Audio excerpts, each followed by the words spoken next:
up picking up now. Wake up picking up now, yeah.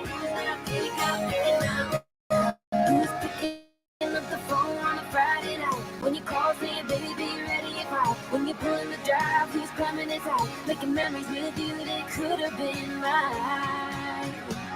Whose hands out the window and the window's down? Who's turning up the radio way too loud? Oh, who's being caught up buzzing on Netflix? Peter, good? Is that good?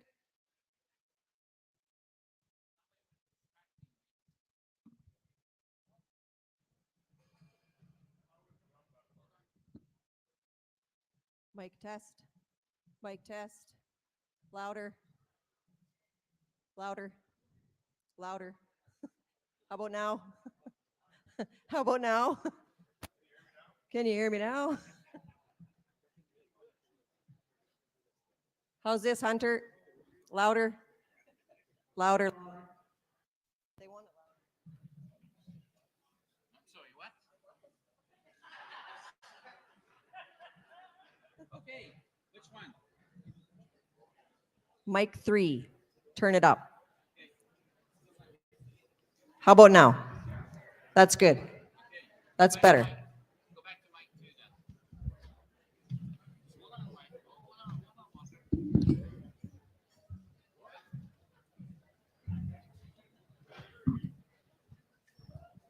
Mic 2. How's that? Good? Mic test.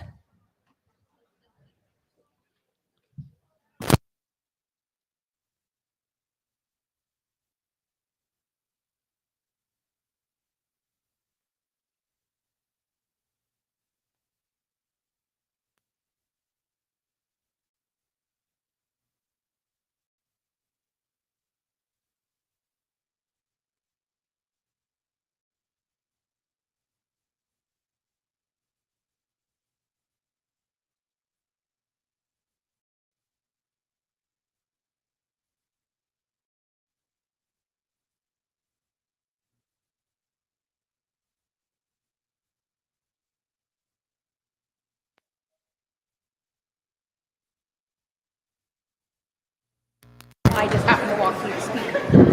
Oh. Peter, is this too loud?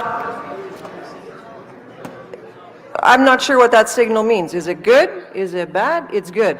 Louder? It's good. Does that mean up or does that mean good? Just so you know. I'm not sure if Michael wants to use this or just Dennis. Doesn't matter. Whoever wants it, just unmute it. Don't turn it off. Just mute it now.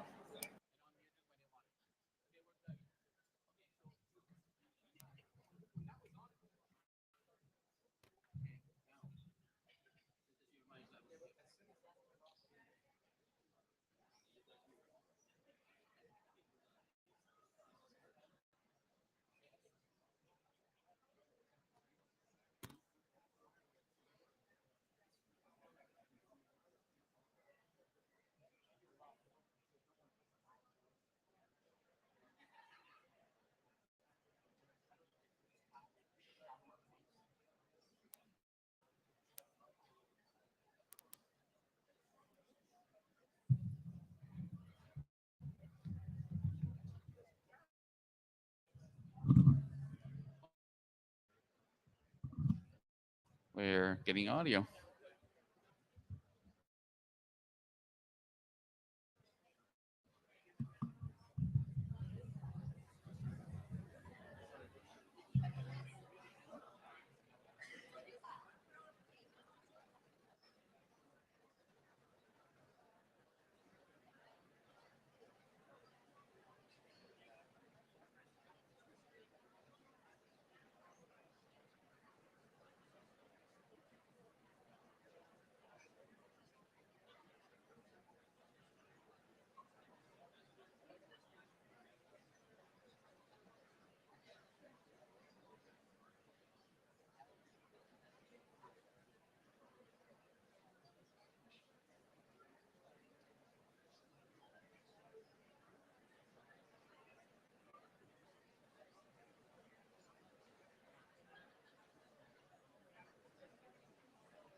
It's on?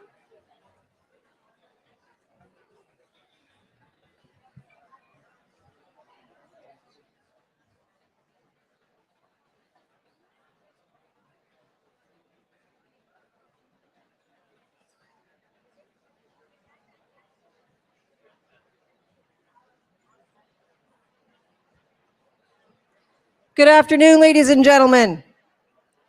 Hello, Sherwood Park.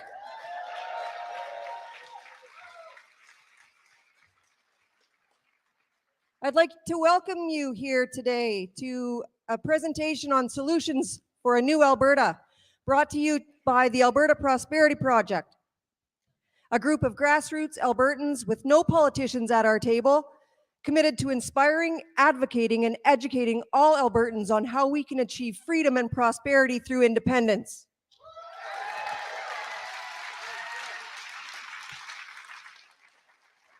I would like to invite our friend Rosalie Hodges to the stage to start us off with a prayer.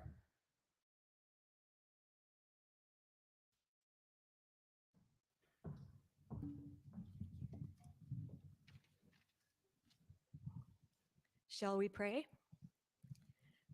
Loving Heavenly Father, thank you that you are here with us today.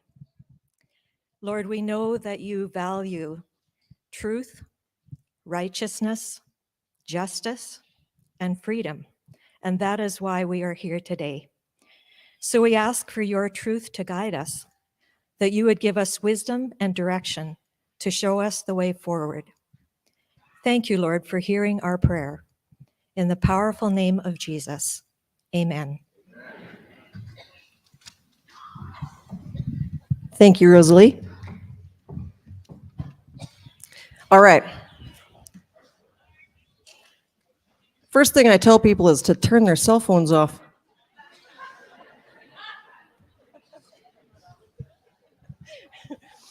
My name is Shannon Packham, and I am from Patricia, Alberta.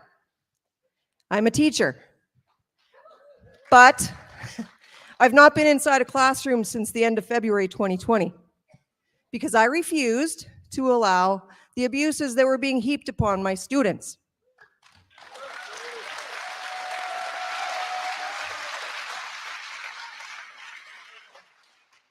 And I've not been back since. I don't know, they're not going to invite me back for some reason. And I discovered that you can never be afraid to stand up for what you believe in, even if it feels like you're standing alone. And if you look around yourselves here, you can see that we're not alone. And I'm also learning to trust that there's a future waiting for all of us that is beyond what we might be able to grasp right at this moment. And after these presentations, you'll be able to see what's waiting and what we can all have together. So this is how it works. I tell you the rules and you follow them.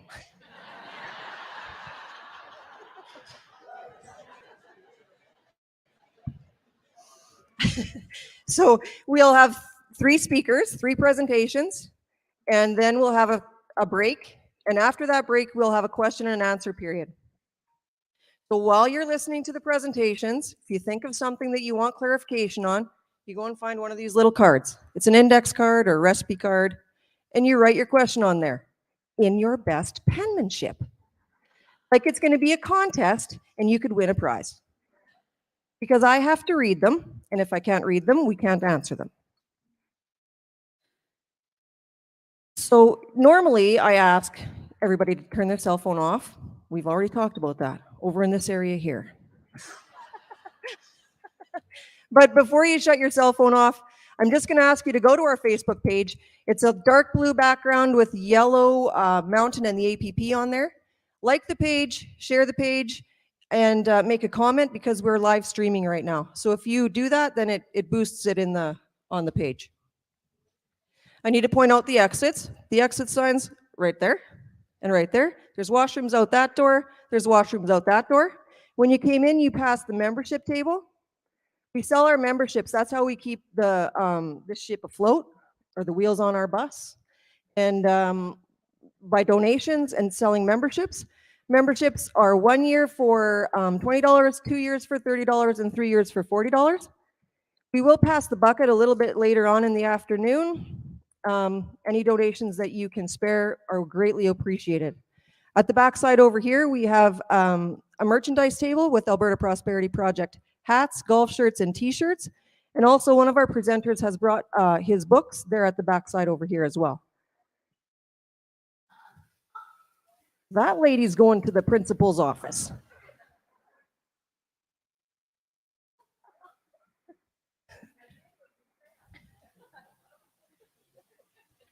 Okay.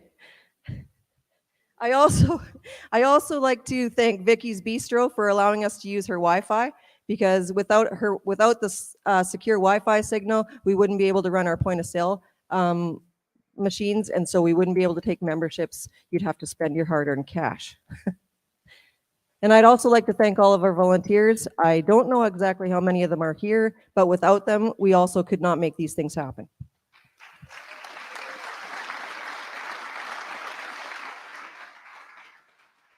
All right, it's time for our first speaker.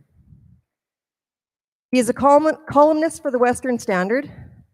He has a Bachelor of Arts degree, a Master of Arts degree in Political Science from the University of Calgary. He obtained his PhD in Political Science from the University of Alberta. His book, Alberta, Separatism Then and Now, accounts how federal government policies have been designed to exploit the West, Alberta in particular. Most recently, he has been strongly advocating for Alberta independence.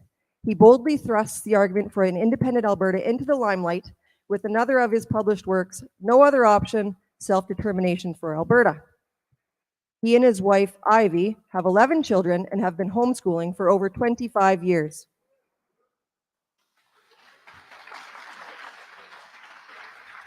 Ladies and gentlemen, shedding some light on our independence journey is Mr. Michael Wagner.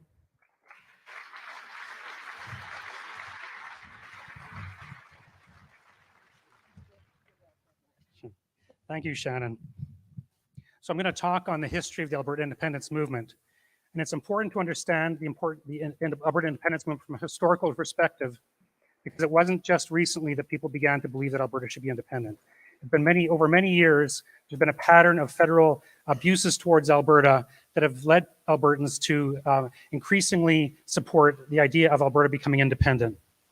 In fact, the American Declaration of Independence, when the Americans were declaring their independence from Britain, oh, sorry, am I not holding this close enough? Or? Oh, okay. Okay, try this. Okay, good. In the U.S. Declaration of Independence, there's a phrase that the Americans used, a long train of abuses, to describe, how Britain had been treating the American colonies and to why they should become independent.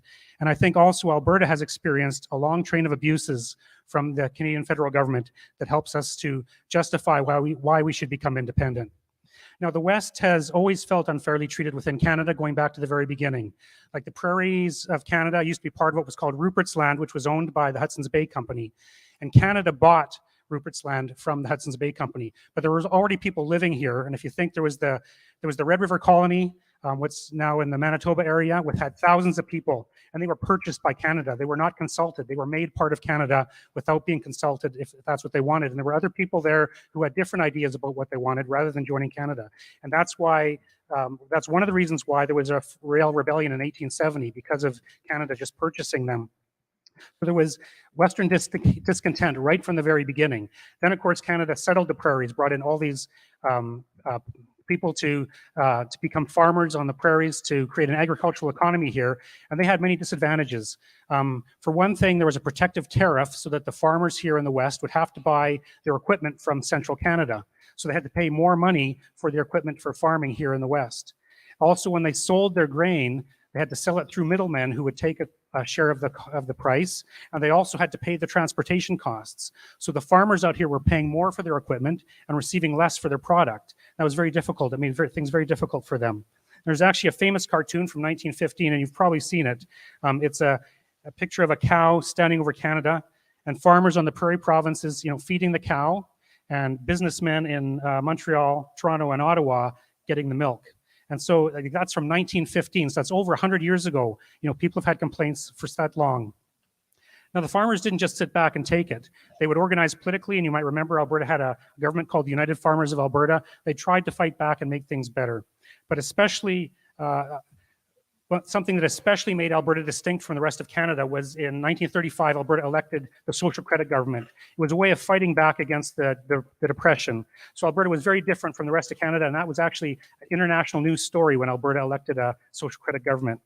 Now, Ted Byfield, the founder of Alberta Report magazine, he wrote this about what happened when Alberta elected the social credit government. He said, "While other provinces whined about the Depression, Alberta acted.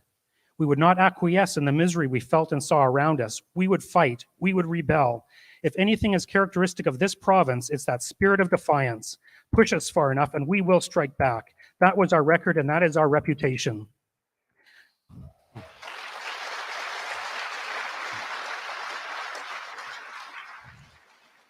So Alberta, in spite of the many problems that were out here, you know, in contrast to the federal government, like we would fight back, but at this point, you know, there were a lot of people unhappy with the federal government, but it wasn't an unhappiness that yet led people to believe that there should be independence. Like people were angry with the East, but didn't want to become independent yet. Now that all changed when Pierre Trudeau became Prime Minister. When Pierre Trudeau became Prime Minister, a threshold was crossed. It wasn't just that we were angry anymore. It's now that many people began to consider Alberta independence as a serious option. So Trudeau did a number of things that made Albertans unhappy with him. But what really turned the corner was when the price of oil went up as a result of the 1973 Middle East War. As a result of that war, the price of oil went up, it quadrupled in just a very short period of time. And now Alberta's oil was worth much more than it ever had been before. But Trudeau did a couple of things that would harm Alberta very distinctly. For one thing, when Alberta's oil was sold within Canada, it was sold at much lower than the world price. So Alberta was not getting the full price from its oil being sold within Canada. Alberta also sold lots of oil to the United States, but Trudeau instituted an oil export tax so that Alberta didn't reap the benefits of all that money either, because the federal government would take much of the benefit of the oil exported to the United States. So Alberta was being hurt in two ways. Whether the oil was sold within Canada or the United States, Alberta was not getting the full price that it should have received. And of course, back in those days in the 1970s, Peter Lougheed was a premier and he fought with Trudeau all throughout the 1970s. Now in 1979, there was a federal election and Joe Clark became Prime Minister very briefly, just for a few months. He was from Alberta, so it was believed that Alberta would get a better deal, but he wasn't in long enough to make a difference. So his government fell in December of 1979 and there was an election for February 1980. Now during this election campaign for February 1980, the Liberals deliberately campaigned against Alberta. And one of the main Liberal campaign officials at the time was Keith Davey. And he said basically afterwards that the unofficial Liberal campaign slogan was, screw the West, we'll take the rest. And so Trudeau was deliberately exploiting regional divisions in order to win re-election in central Canada. Like generally speaking, you know, in any large country, there's going to be division because, you know, people in different parts of the country have different interests. So in any large country, you're going to have, you know, regional problems and difficulties. But historically in Canada, the Prime Minister would try and smooth over the differences to protect national unity.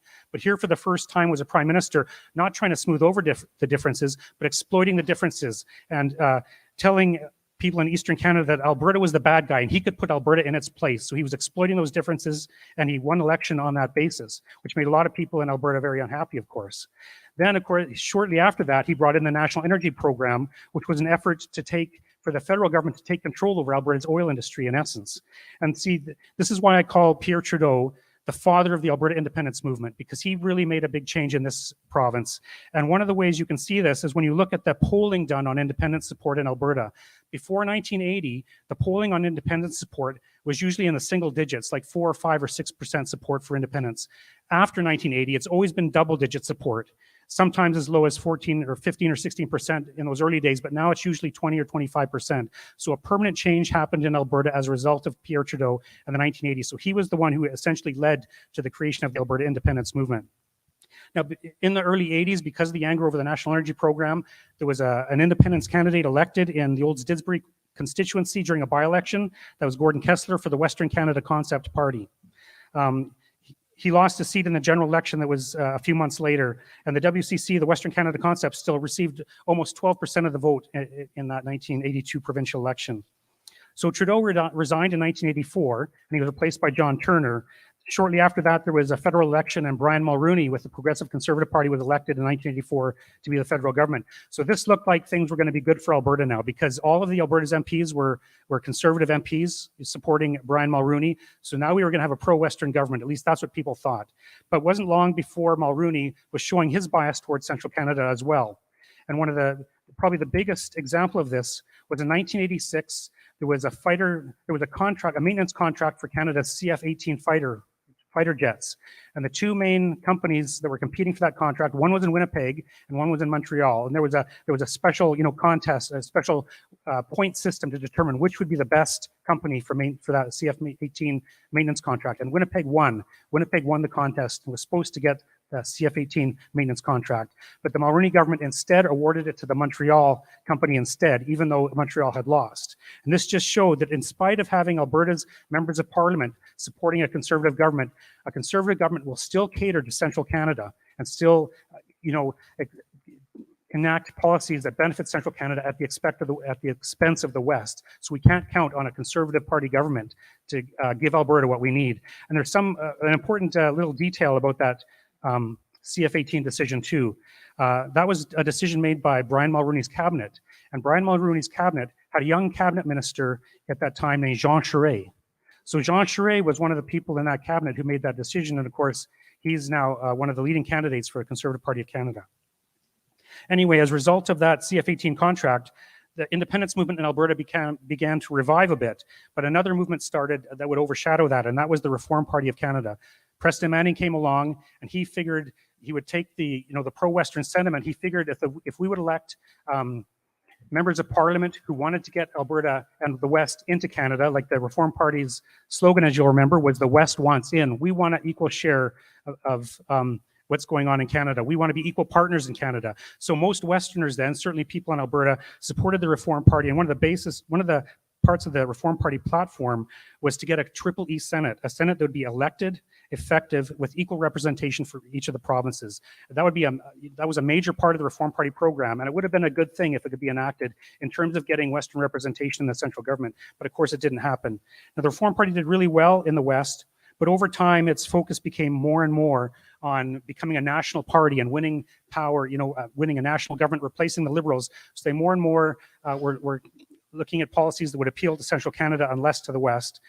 To make a long story short, of course, the Reform became the Canadian Alliance. Then it joined with the Progressive Conservative Party of Canada to become the new Conservative Party of Canada. And the first Prime Minister was Stephen Harper.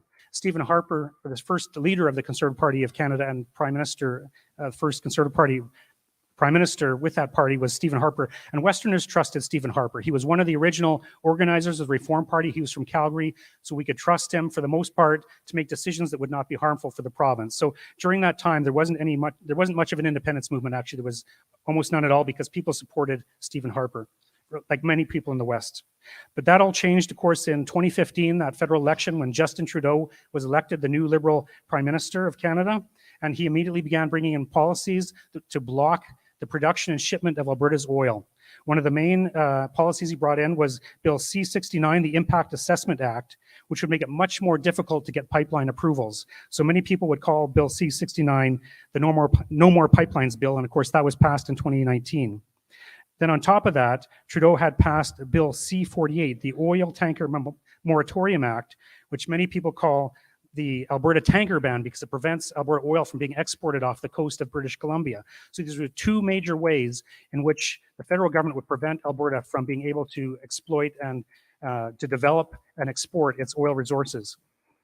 So Canada's constitution, though, gives the provinces exclusive jurisdiction over the ownership and control of the natural resources. But these kinds of policies prevent Alberta from actually exercising its constitutional abilities. I'd say they're ways of indirectly averting what the Constitution allows Alberta to do. The Constitution allows Alberta to develop its resources, but these kinds of policies and the carbon tax bill, they prevent Alberta from developing with the resources. So they're a way of circumventing the Constitution and taking away Alberta's constitutional rights. Now, besides wanting to prevent the production and export of Alberta's oil, Central Canada or the federal government also wants the money from our oil. So they want to shut down our oil production and they also want our money. And this is really unfair, and of course, many people are quite angry about this. They want to shut us down and take our money at the same time. It's kind of like they're trying to push Alberta out of Canada. Now, I just wanted to show you something from this morning's National Post. You know, Trudeau just introduced a new a new climate change policy this past week.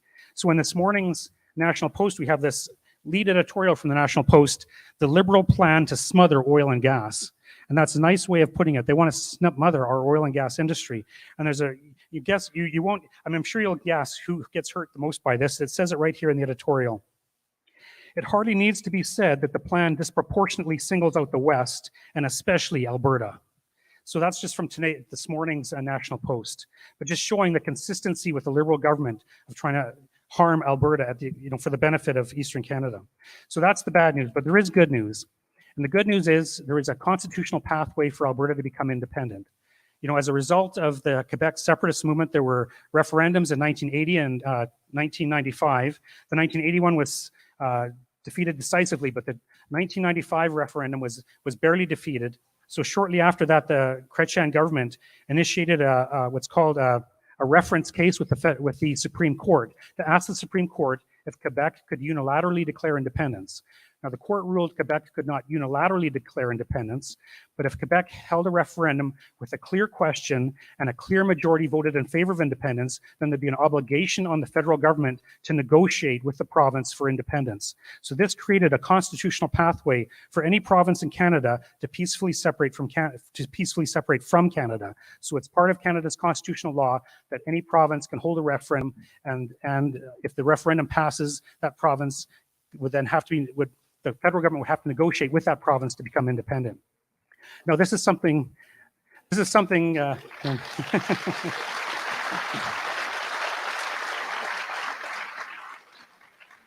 this is not true in every country. There's other countries where this is prohibited. For example, the Catalonia region of Spain in 2017, they held a referendum to become independent, and the leaders of that referendum were jailed. They were arrested and jailed, and that region was not allowed to become independent. And people have said to me, well, if Alberta votes in favor of independence, we'll have the same experience that Catalonia did, and our leaders will be arrested and we won't be able to separate.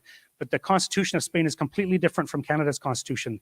The Constitution of Spain does not allow any region to become independent, where Canada's constitutional law does allow a province to become independent. So they're not comparable. Canada's law allows us to become independent, and that's the good news. Now, as a result of the secession reference case that I just mentioned, the Parliament passed the Clarity Act, which is supposed to spell out the different details of how a province would become independent. But there are many experts who believe that the Clarity Act is a little bit more stringent than the Supreme Court decision, and so we wouldn't have to necessarily rely on all the details of the Clarity Act. The most important thing to remember is that if there's a clear majority voting in favor of a clear question on independence, then that province has the right to negotiate its independence, regardless of what any details would say of the Clarity Act.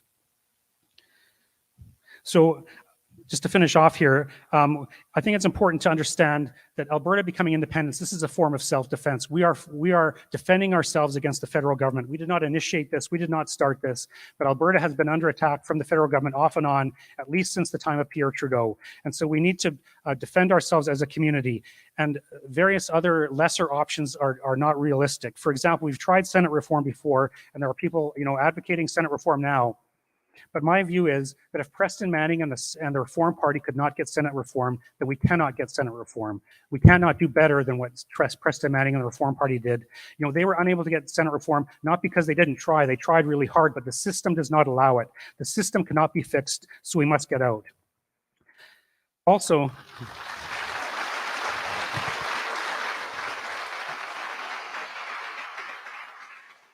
if we keep asking Central Canada for the Tripoli Senate, if we keep asking them for more power for ourselves or make things better for us, they just laugh at us. They have all the power and they can laugh at us.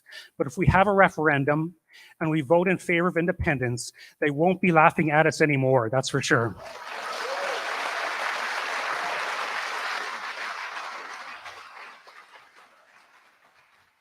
Well, Alberta needs to rekindle that spirit of defiance that Ted Byfield talked about and become an independent country.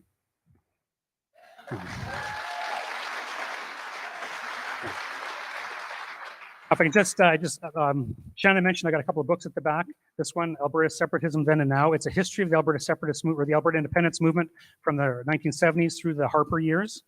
The foreword is by Link Byfield. Some of you might remember Link Byfield. He was a son of Ted Byfield. He ran Alberta Report magazine for a while. But Link writes about his experience when there was that by-election in Olds Disbury and Gordon Kessler was elected as the MLA. Link was with him at that time, and he describes that in his foreword to that book. The other book I have is No Other Option, Self-Determination for Alberta. It's an argument as to why Alberta should become independent, and the Vince Byfield, which is Ted Byfield's youngest son. Thank you.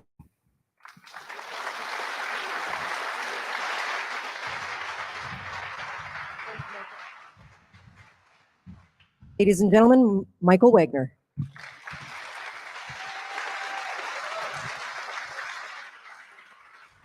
And just to mention, the books are for sale back there. They're $15 each.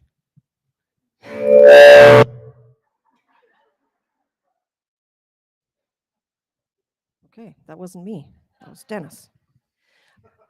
Our next guest is a resident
So this really tells you that we're generally unhappy with governance at multiple levels. You could say the same thing maybe for some of the municipal governments as well. And why is that? Well, you can identify a number of reasons. Is it corruption? Is it having them do something that they different from what they committed to do? Is it lies, etc.? You know, it reminds me of a line by Richard Netschke. He once said, "I'm not upset that you lied to me. I'm upset that I can never believe you again." And isn't that the case in dealing with government?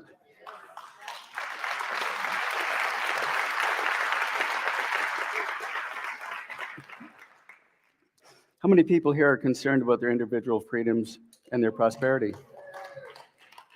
Yeah. Another survey by Angus Reid that was reported on January the 14th also identified that 87% of people were concerned about the cost of living as well as inflation, and you're experiencing it right now. And, you know, it's interesting to actually consider that a fellow by the name of Jack Mintz, I don't know if you know who he is, but he's the chair of public policy at the University of Calgary. And he reported, and it was reported in a National Post article on November the 11th of this past year, that ending our oil and gas industry will result in a 1/3 reduction in the average income of all Albertans. So this is what we're facing if we do nothing.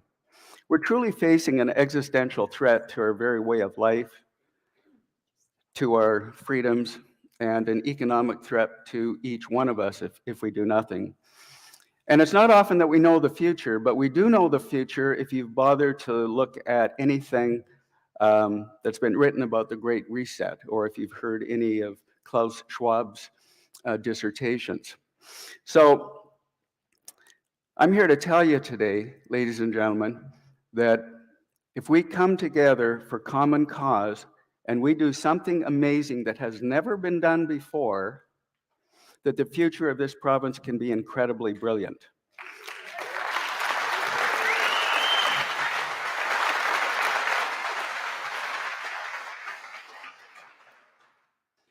And that's really the purpose of the Alberta Prosperity Project. Now, just for clarity, the Alberta Prosperity Society is a registered society with a board of directors, of which I'm the chair, and it governs the Alberta Prosperity Project, which we're talking about today. And the Alberta Prosperity Project is designed it's actually a inspiring initiative to unite all Albertans to protect their interests, their individual freedoms and rights, and their prosperity by enabling Alberta to chart a new path forward. And we're going to talk about that new path forward in a few minutes. But first, what I'd like to point out is that what is the dilemma that we have? We have a dilemma at multiple levels, and you're seeing it. But let's just focus just for a few minutes for fun on the issue of freedoms and prosperity. How many people would like freedom from being overgoverned, overregulated, and overtaxed? How about freedom from wokeness, cancel culture, critical race theory? Freedom from the Great Reset? Look at the freedoms that we lost. We don't really truly have freedom of speech, even though we're here and we're having communication and that sort of thing. But if you go to if you're invited to speak, or you at a university or a college or in some venue, public venue, and someone has a different opinion, they accuse you of being a racist or an imbecile. So you can't even have civil conversations anymore. And when you talk about freedom of speech, look at what happened in Ottawa recently. Never even had an opportunity. The Prime Minister's office would not even listen to the truckers. Anyhow, look at freedom of assembly and freedom of association. We saw how that got trampled under horses' hoofbeats in Ottawa as well. But more relevant, because it's topical in your mind, look at how we've been restricted in the last 2 years. These are the sorts of things that will continue to happen, again, if we do nothing. And what about the freedom for families to be the moral, social, and cultural pillar of society, to pass on values, beliefs, principles, accountability, responsibility, a work ethic, critical thinking? That's been taken over by the school system, just like Shannon Packham, our MC, said earlier. The school system, the education system, has been corrupted, and parents need to take it back.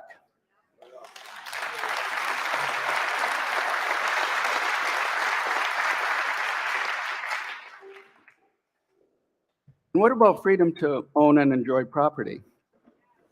How many people here own their home without a mortgage? All right, just don't pay your taxes and you'll find out who owns your home. Let's touch on for a moment the Great Reset. I'm sure some of you have read a little bit about it, but it's a highly influential movement by the global elites of the UN and the World Economic Forum under what contractually is Agenda 2030, to reset the global economy, to reset the social fabric of society, and using banks and governance agencies, along with environmental, social, and governance metrics to control billions of people. Here's the way it'll work. And you already have heard the Prime Minister talk about the digital ID. So you'll be given a digital ID.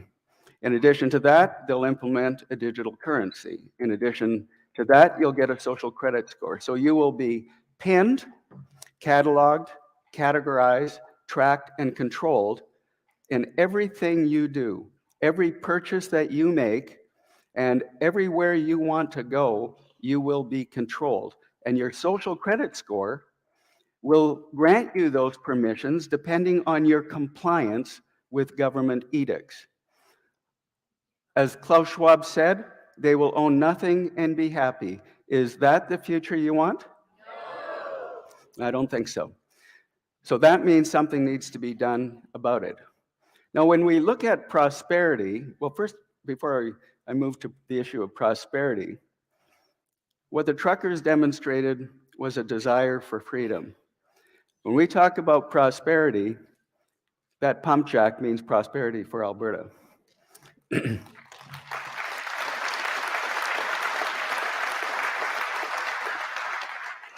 Michael has already done a nice job talking about the oil and gas industry, but just to put a couple of fine points on it, we do have the third largest oil resource in the world. We've been blessed with that. And in Canada, it's 97.3% of all of the oil resource. We have enough oil resource in Alberta to fuel North America's energy requirements for 1,000 years. So they want to end it in 2030, but yet continue to import oil from countries that don't have the same environmental and social values that we do. In addition to that, we're vilified, as you know, by the eco-alarmists and the environmental radicals out there with respect to our oil sands development in particular, all in the name of climate change.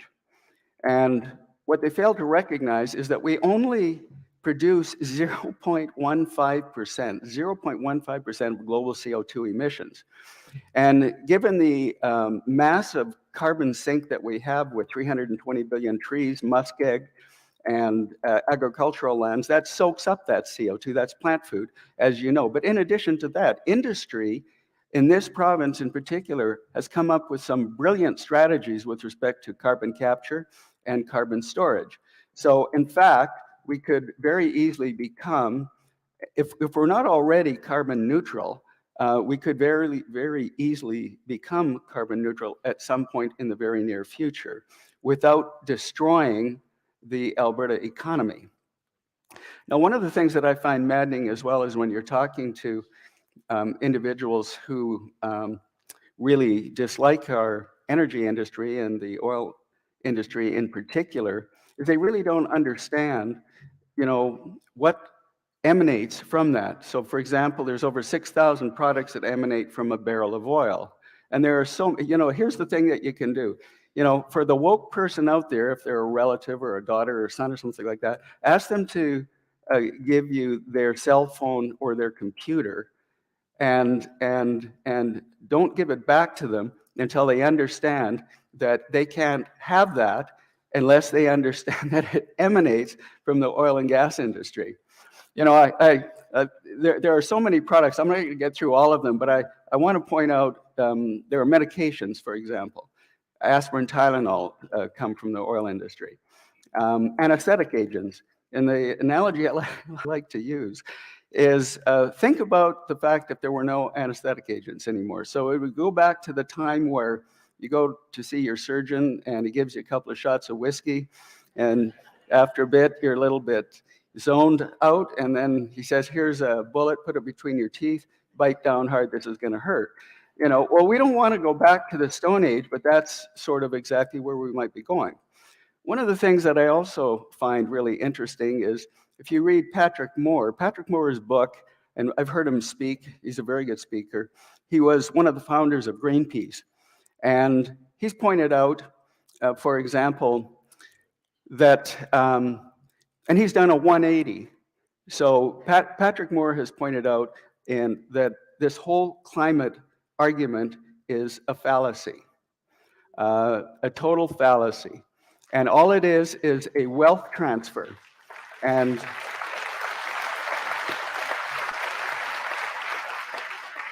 it doesn't mean that the climate isn't changing. It's just that anthropomorphic change is not really the cause. In other words, man-made efforts are not really the cause of climate change. It's very much like, for example, the magnetic North Pole. It's constantly moving. We can't do anything about it. The climate's going to change no matter what we do. We can look after things like pollution. We can do a better job on that. But with respect to using the argument of climate change to reset the global economy and to reset the structure of society, the way it operates, that really has been a hoax for a long time. But it's been developing ever since Maurice Strong and George Soros developed the concept. I believe it was in the 70s or 80s. But here's something that you might not know. In Patrick Moore's book, he points out that there hasn't been one apocalyptic prediction that has come true, not one. And yet you're hearing them all the time. How many people here have heard of Steve Allen or read his report? Okay, a couple of people.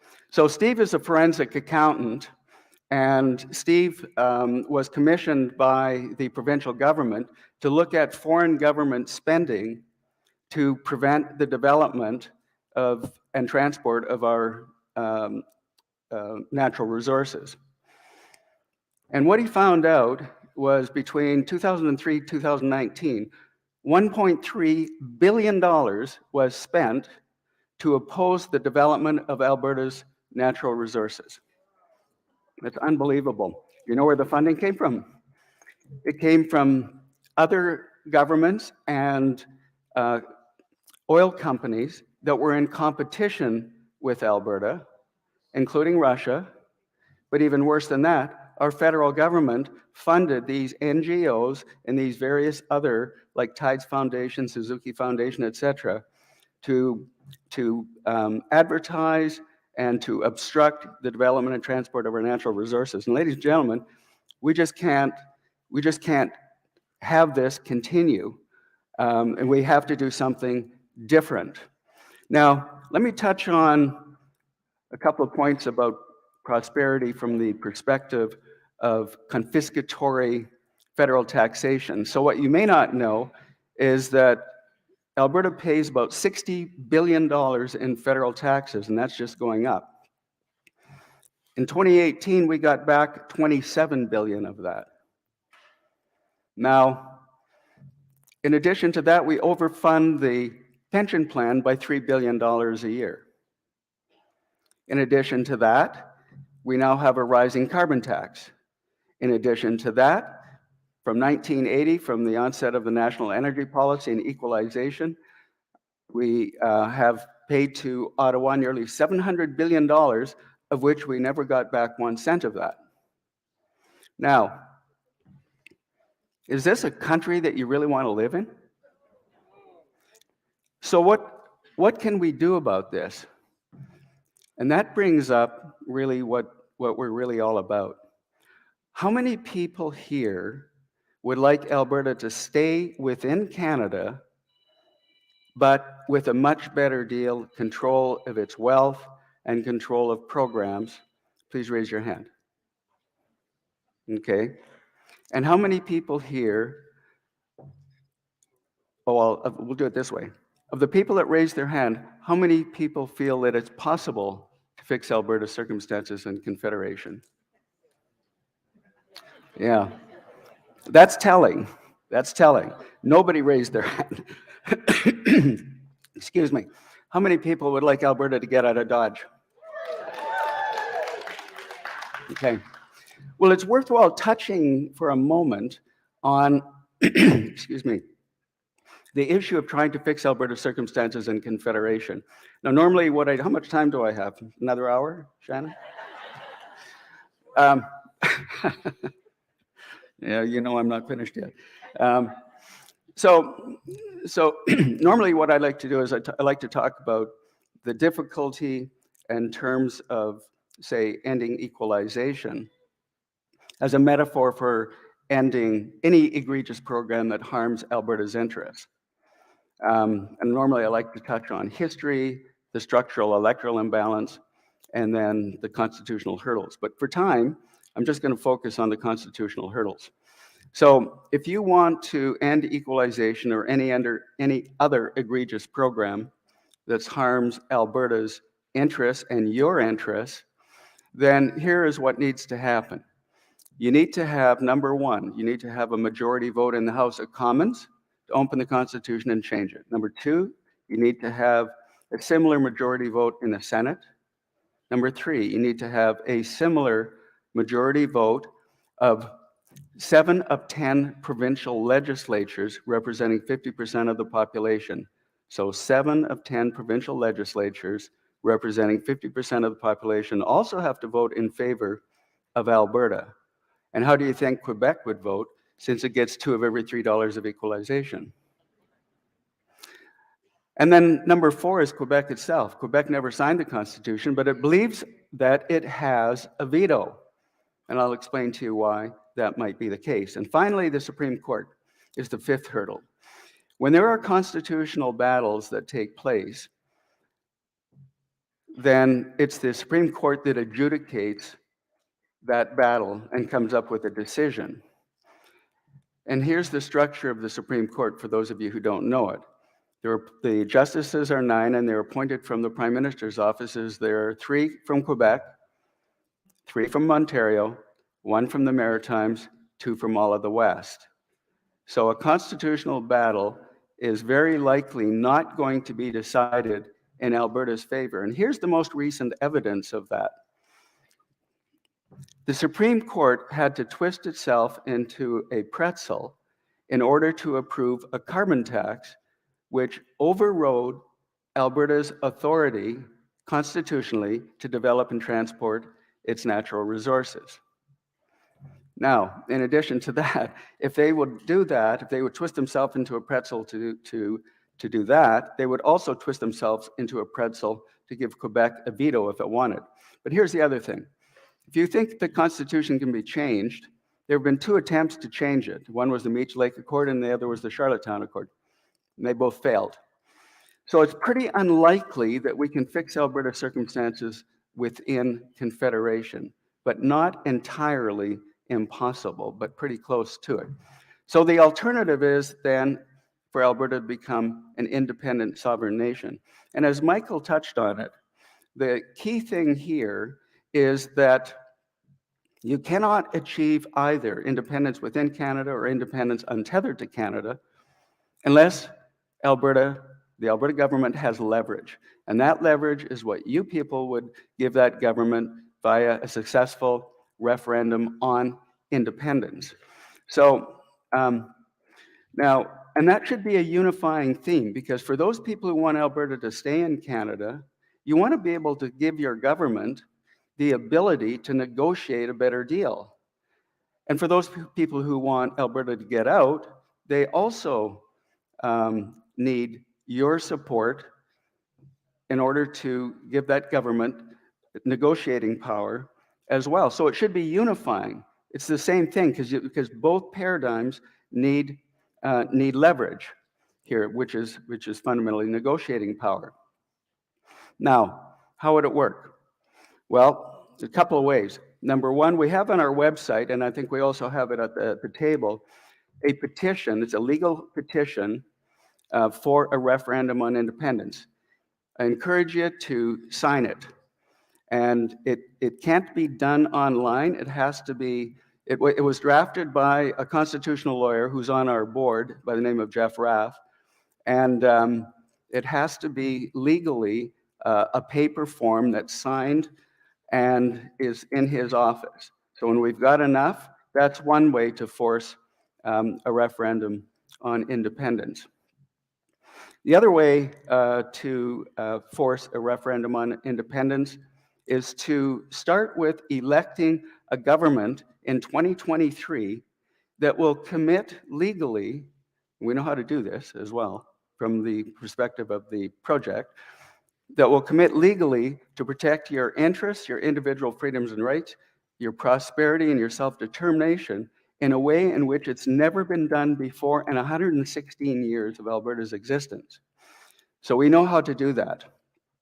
Now, you elect that government in 2023, and then what happens is the Alberta Sovereignty Act is the first piece of legislation. And that Sovereignty Act permits the government to take control of egregious programs that are adversely affecting Alberta that constitutionally they can. So that would include taking control of policing, pension, immigration, employment insurance, and provincial tax collection, which sets the stage for federal tax collection. That's really important. You have to have control of that. But in addition, it creates new banking legislation for ATB and Service Credit Union to get them out from under federal control. And they're only controlled by Alberta.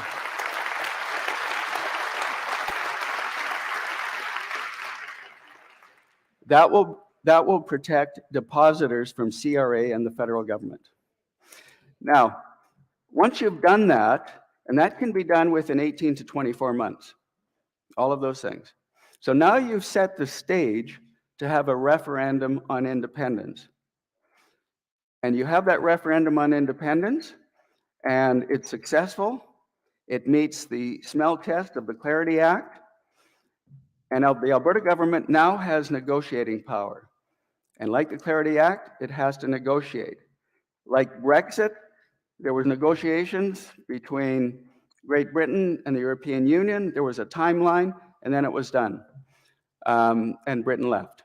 Similarly, we would like to suggest that there would be a 6 to 12-month period of negotiation, because that is a commitment that the 2023 government should make to those people who want Alberta to stay in Canada. That you have a legitimate period of negotiation, and failure to get the deal that you want after 6 to 12 months, goodbye.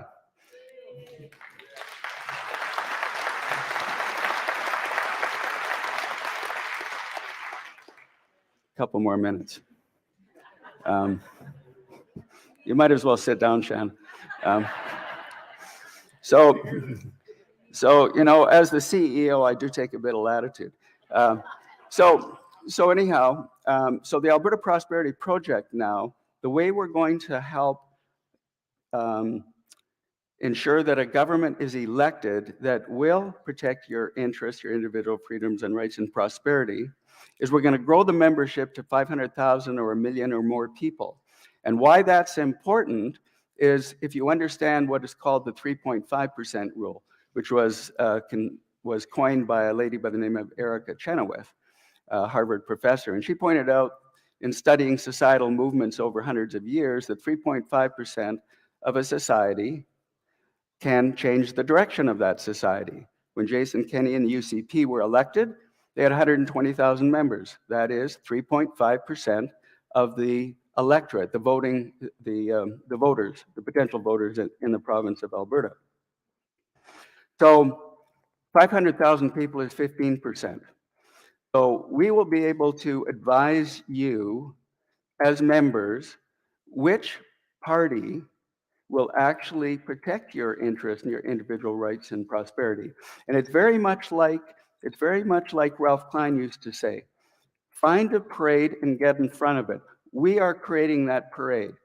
We are creating that movement. You are helping us to create that movement. That's how we will change Alberta. But you have to be involved.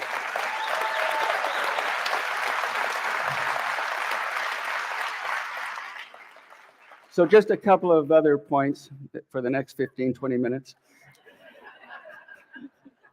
I'm just about done. So what we're doing is we're setting up educational chapters throughout the province.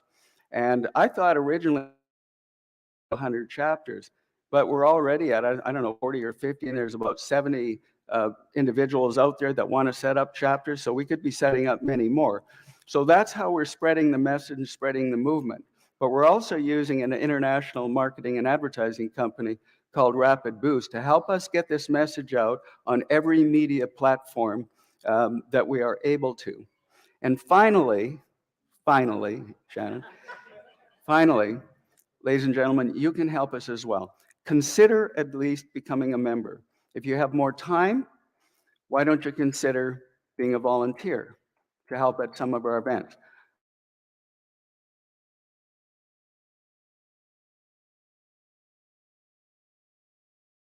Freedom is not free, and you can't have prosperity without freedom. Thank you very much.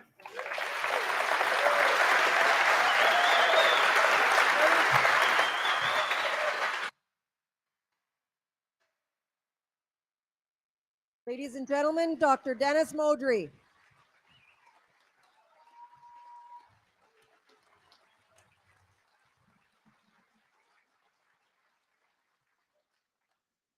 Can I just ask anyone, if there's chairs beside you, if you could put up a hand.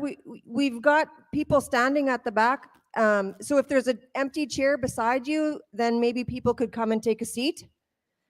There's 3 here at the front and 2 in the second row behind. I mean, you can stand if you want. It's your choice. I'm just saying. So just a quick reminder, we've had a couple of presentations already. If you've got any questions, the index cards are for the questions, and you're going to write in your best penmanship. Remember, contest time. So our volunteers are going to be going around with the donation buckets during our next presentation, just to let you know, so you don't get alarmed if your bucket comes across your lap. That's what it's for.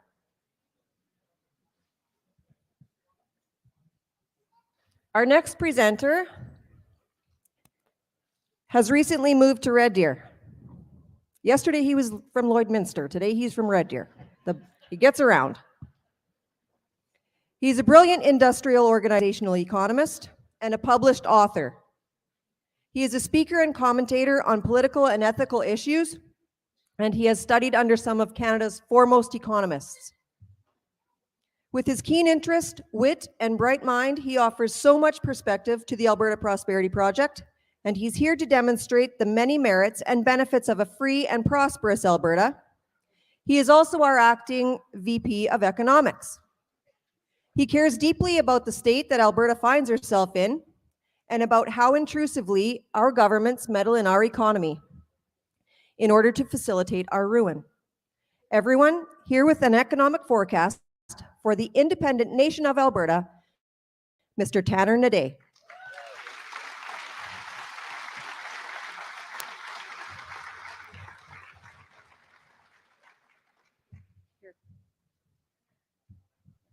Don't trip on the cord. No.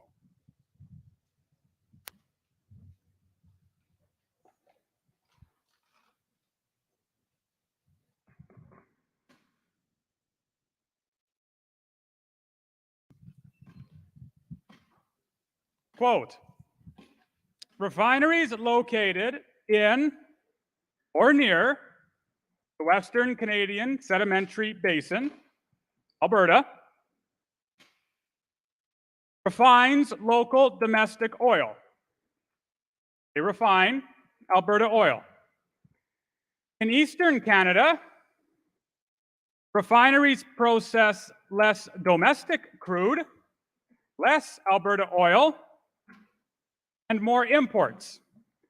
This is due to higher transportation costs, limited pipeline access, Western Canadian oil, and the inability of refineries to process Alberta's heavy crude. Limited pipeline access to Western Canadian oil. Just to explain, higher transportation. It's not that exciting. It's not that exciting, but the higher transportation costs are because and the inability of refineries to process Alberta's heavy crude is because there's no pipelines to get to the east. No. We love pipelines, says the politician. Talk. All we hear is lots and lots and lots of talk, and that's it. Which reminds me of a story. An oil worker and a convoy protester are walking in the woods. And wouldn't you know it, they get lost. And after hours of wandering, they arrive at a small house with a barn in the middle of the forest. And the owner of the home is very kind. He's a very nice man. He says, "Excuse us, sir, but we're lost and we're looking for a place to spend the evening. Is there any way we could lodge at your home overnight?" says the trio. "Oh, certainly, says the man. But I'm so sorry, I only have 2 extra rooms. One person will have to sleep in the barn." No worries, says the oil worker. "I can do it. I have no problem with that. I'll head to the barn and sleep." So he heads to the barn. Politician and the protester, the truck driver, head to their rooms, and all of them try to go to sleep. Not 5 minutes later, they hear a knock at the door. They head downstairs, open the door, and standing there is the oil worker. "I'm so sorry," he says. "I am so sorry. He says, I can stand hours of listening to dozers growl in the mud. I can spend hours more listening to the machines and so on the rig. There's this darn pig in the barn. He won't stop squealing. It's so loud, and I can't sleep." And so the convoy protester says, "No worries. Not a problem. We'll trade. I'll head to the barn. You head to my room." And so they switch. They do so. Once again, all of the members of this band try to head to sleep. Not 5 minutes later, they hear a knock at the door. They head downstairs, open the door, and standing there is the convoy protester. And he says, "I'm so sorry." He says, "I can stand to listen to Jakes for hours. I can listen to Turbo's spool. I was protesting. I heard air horns 24/7. But that stupid pig won't stop squealing. I can't get to bed. It's loud and it's noisy, and I can't stand it. I can't sleep." And so selflessly, the politician raises his voice, and he says, "Never fear. I'll do it. You remember my sacrifice. I'll sleep in the barn. You trade with me." So the convoy protester trades rooms with the politician.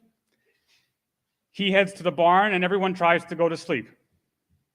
Not 5 minutes later, they hear a knock at the door. They head downstairs, open the door, and standing there is the pig.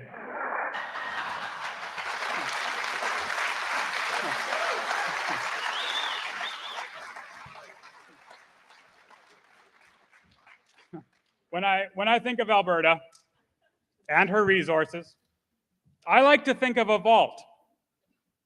The larger the vault, the more prodigious the wealth. And as you know, Alberta has a mammoth of a vault. Crank the handle, turn the tumblers, open the safe, and there we behold Not just dollar bills, but a whole oasis of landscape, naturally producing sizable swaths of resource.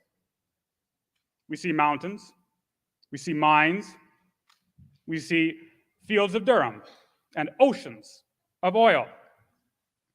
We have an abundance of timber, farmland, and pasture in exceptional quality and quantity, and of course, our famous deposits of fossil fuels. When we mention the word independence, when we propose adventuring into a provincial promised land, independent of confederation in an instant, in a flash, in the twinkle of an eye, what do we hear? We hear a warning. We hear a siren. If Alberta pursues or gains her independence, we hear, our vault will close. It will slam shut. It will lock up and be sealed with all of our wealth, wasting away and forgotten forever, because we in Alberta will be landlocked. Is that true? Is landlocking a legitimate concern in an independent Alberta? No. Such an argument is predicated on a fallacy. The fallacy of the argument is that it assumes the vault of our resources in Alberta is presently open, healthy, and flowing in exchange. It is not. The vault of our trade, which certainly it's not hermetically sealed while in confederation, but it's certainly not as open and free as it should be either, because at present we are not landlocked, but policy locked. The Business Council of Alberta has categorized 4 barriers to trade that exist in Canada alone. 1, natural barriers. I heard Trudeau. That's and so natural barriers mean that it's difficult to get across mountains and so on. That's fair. 2, prohibitive. So some provinces don't allow the sale of alcohol cross-border. You can't bring alcohol from Saskatchewan into Alberta or vice versa. 3 is technical. So certain standards differ across provinces for certain goods and regulations. Bureaucratic nonsense. 4 is regulatory. Provincial and territorial permits and licensing, et cetera, other paperwork, all required on multiple businesses and industries in different parts of Canada. So let me briefly expand upon this final point. It's fitting that Dr. Wagner and Dr. Modry talked about this as well, the regulatory issue. The reason I want to do so is because the most common objection we hear of, or the most common question we're challenged with, is, what about our oil? How would we ship our oil to market? How would we trade it? And so on. And it's a fair question. After all, as Dr. Modry stated, 98% of Canada's total proven oil reserves, which are 3rd largest in the world, are in Alberta. And here we are in Sherwood Park, Strathcona, with 3 spectacular refineries providing a whole host of products to the province and to the country. The question, therefore, is how would we get our oil to market in an independent Alberta? The answer is much easier than we do now.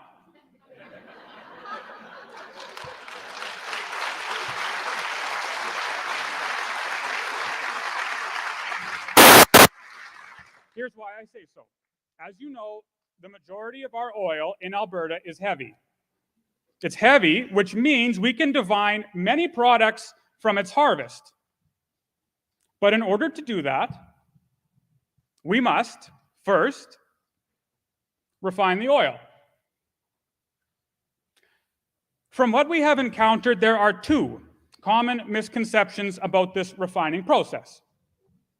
Either we seem to think, one, Alberta doesn't refine the oil, and it simply ships it to the Pacific ports to be traded and transported across the world. Or two, Alberta refines all of our oil here and then transports it to Vancouver to be again shipped across the seas and into international markets. Here's what actually happens.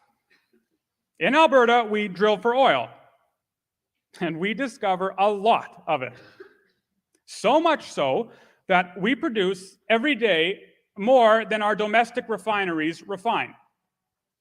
However, there exists in the Deep South, located in the Gulf Coast, American refineries whose sheer size and magnitude and capacity to refine swallows anything we have here at home. And believe me, they're calling for Alberta oil. So, to that end, 99% of Canada's oil exports, 4.3 million barrels of oil every day, are exported to America. And more than that, and this is significant, next year, Mexico, whose oil is also heavy and who also supplies vast quantities of crude to America, second only to Canada, I thought it was fourth, but it's second, has just announced that they intend to shut in 2023 and cease supplying oil to any foreign markets at all, including America. So there's profit to be captured. Yes, you might say, but what does that have to do with landlocking? And what about independence? What does that have to do with independence? Why do we need independence to alleviate the problems of landlocking?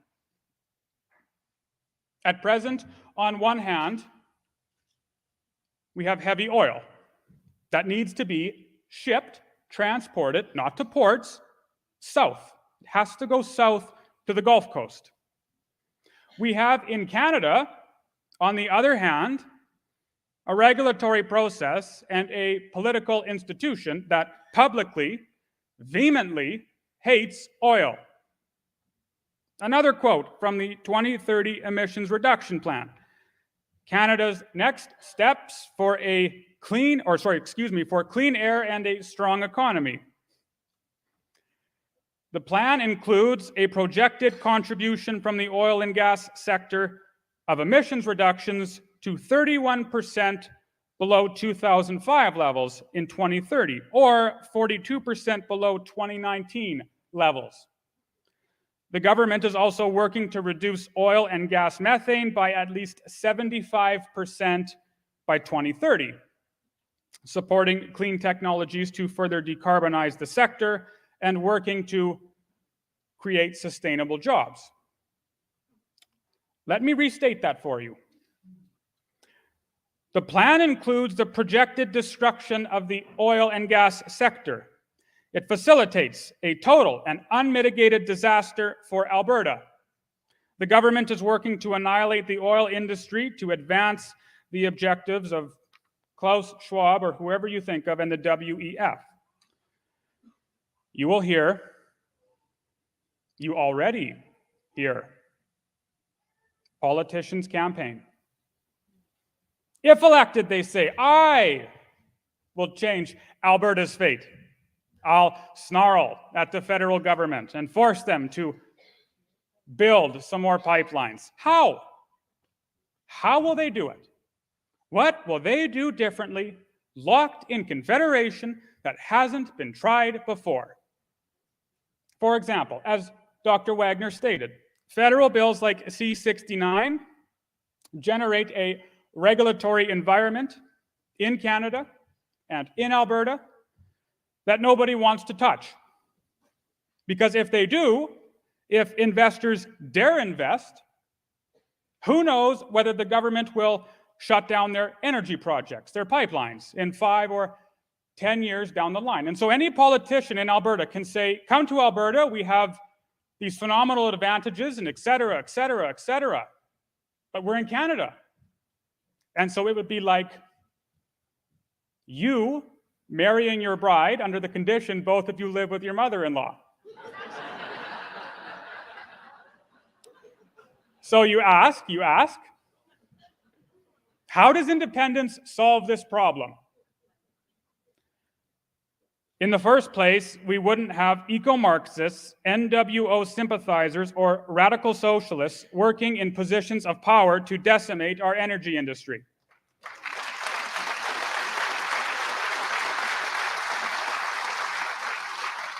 Secondly, the APP is advocating for an independent regulatory framework that locks politicians out of the pipeline process.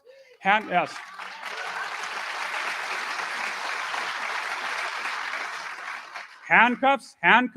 government to constitutional law, and ensures that no bureaucrat with an agenda can ever restrict or shut down our industry or businesses again.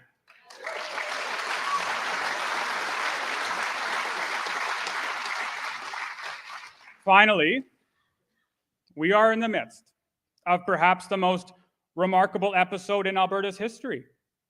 Even 1 or 2 years ago, it would have been almost impossible to convince the majority of the dangers of this globalist, elitist, super Orwellian state invasion that now advances upon the country of Canada. But recent events have made the benefits of independence clear and present and encouraging for every family in our province. And when freed from the economic holdup and regulation that exists in Canada, we can finally allow the energy markets to work unrestricted. And when unshackled from the economic handcuffs and taxes that an oppressive parliament places upon us, it is then that I can confidently state Alberta would summit the wealth of nations and become one of the most desirable, efficient, highest per capita GDP producing countries in the world. Thank you.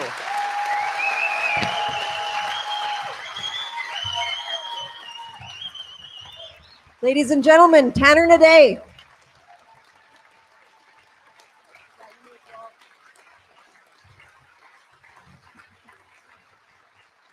Just before we take a break, I just want to introduce you to the Alberta Prosperity Project members that are here with us today.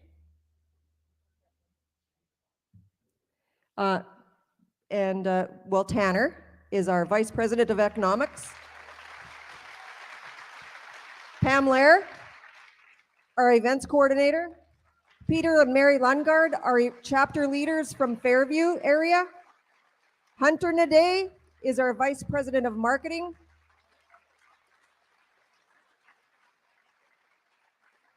This is Helen Woke. She is the chapter leader for Sherwood Park. Michelle Plante is also an events organizer. Come on, don't be afraid. Come on. This is Richard and Pauline Handel. They're from Southgate, Edmonton, and they're the chapter leaders in that area. Walter Harris DeMayo is our communications guy. He knows all the stuff and things. Alain Gauthier is behind the camera at the back. He also knows lots of stuff and things. Dr. Dennis Modry is our CEO. Over at our membership table, Ty and Gail Northcott, they're rock stars in the membership department. And I forgot to mention the petition. The petition is on their table as well. Everybody here should sign it. It'll be a great thing. Back at our merchandise table, we have Jason Lemieux, our newest rock star, right back there. And if I missed anybody, I apologize. So let's have a quick break and we'll come back for some questions and answers in your best penmanship.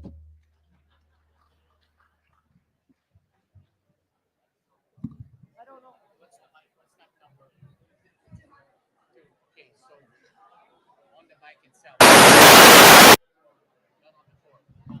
on the mic. I gotta fix that. Okay, it is matched.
One, two, three. One, two, three. One, two, three. One, two, three. One, two, three. One, two, three. Okay, 1, 2, 3. 1, 2, 3. 1, 2, 3. 1, 2, 3.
Ladies and gentlemen, I'm going to ask you to make your way back to your seats, please.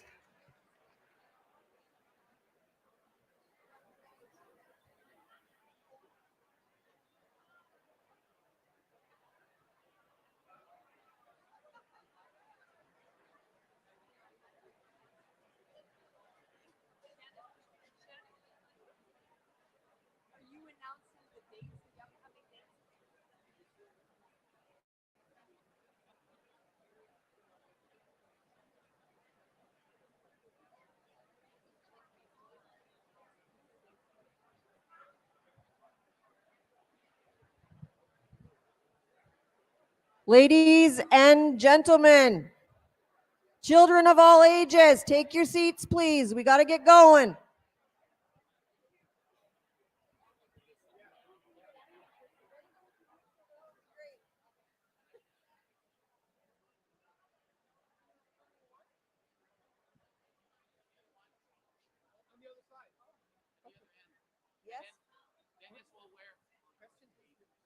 Dennis will be.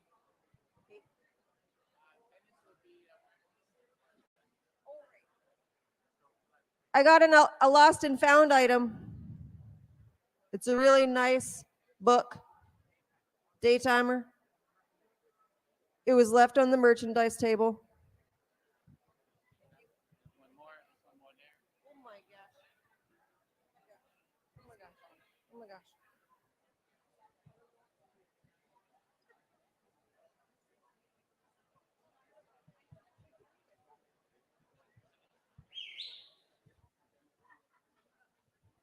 Take your seats, please.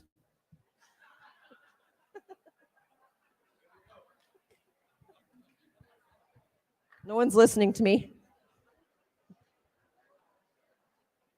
I'll fight all of you. Now get to your seats.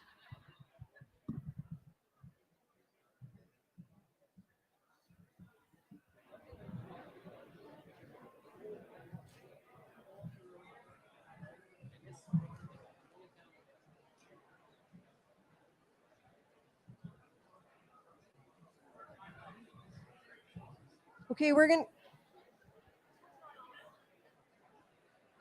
This one is not on. Thank you. No, that's perfect. How about now? Okay, I'm going to give you guys the benefit of the doubt and pretend my mic was not on when I was asking you to sit down. Can I have Michael Wagner to the stage, please?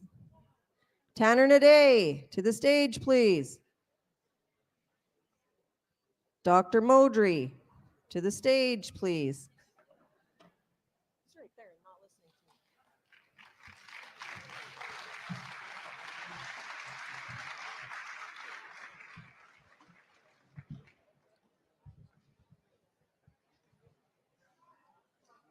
You'll have to Sit here? Yeah, because Tanner and I will share this one. Oh, okay.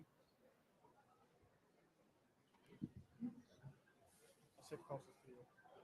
I know you like me. Yeah. Oh my gosh.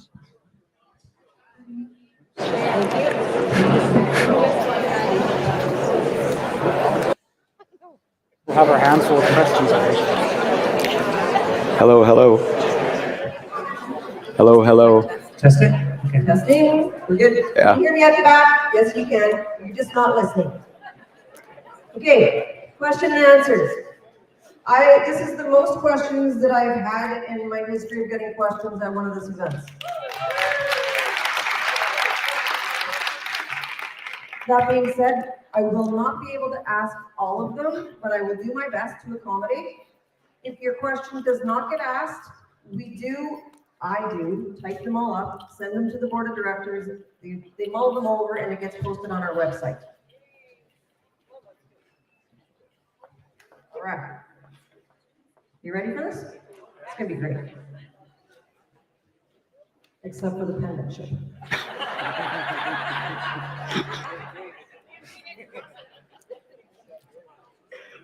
What citizenship is a requirement for Alberta Prosperity Project membership and referendum signature? What? Citizenship. Can you give Oh. us that? Yeah, if you're from Saskatchewan or BC, you can sign that petition. Anybody can sign that petition. Let's get everybody to sign that petition. Yeah. Hey, and by the way, I am sure this is on people's minds. There are interests in Saskatchewan as well as central BC to adopt a very similar platform. So a BC Prosperity Project, a Saskatchewan Prosperity Project, and we already got Northern BC aligned with us.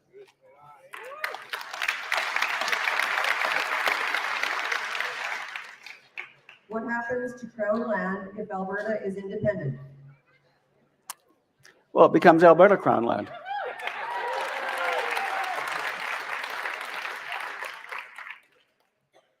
Do you know how many members we are currently at? A million.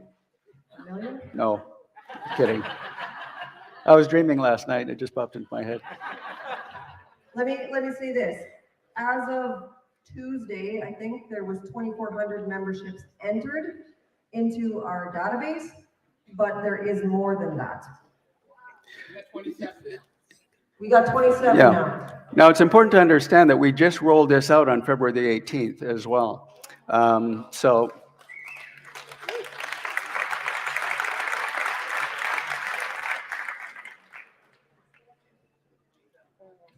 What currency will we have? That's a phenomenal question. I am a proponent of a gold standard.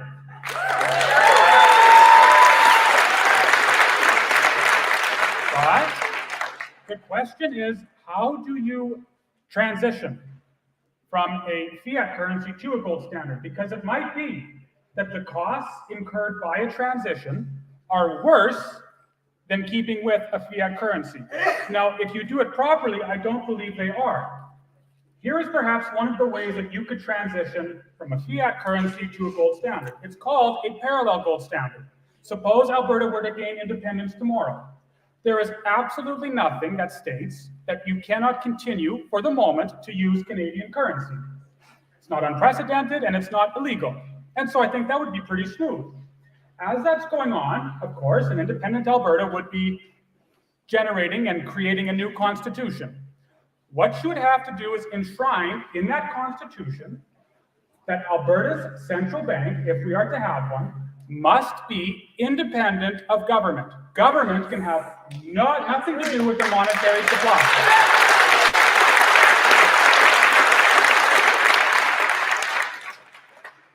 After you pass that, you begin printing Alberta dollars. Call them Ralph bucks.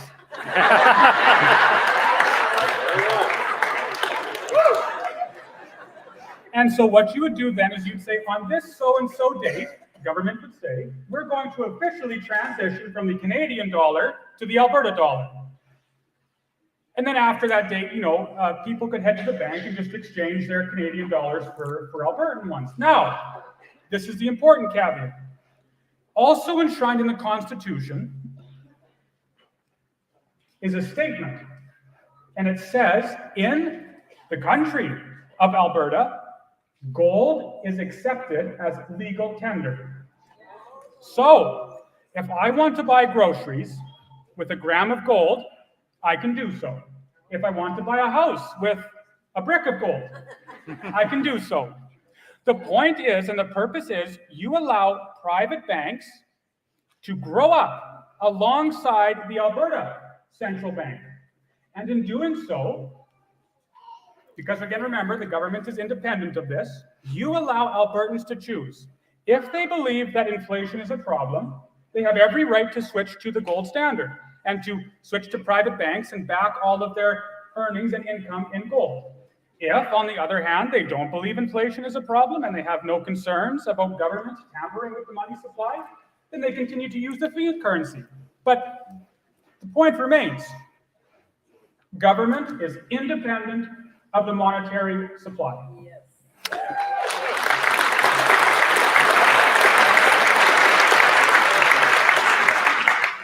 There's the exact same question here, but whoever wrote it would like there to be big rigs on the moon. Oh.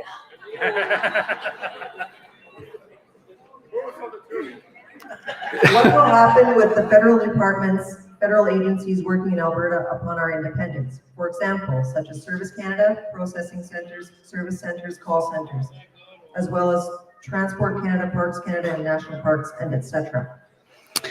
Well, that's a good question. But fundamentally, all of these services that were federally administered will be managed internally within Alberta. There's going to be no need for a Canadian federal agency to operate unless Alberta decides that there's some merit in having a federal agency work. So you take, for example, Parks Canada. Why would we need Parks Canada when we're going to be Parks Alberta, as an example?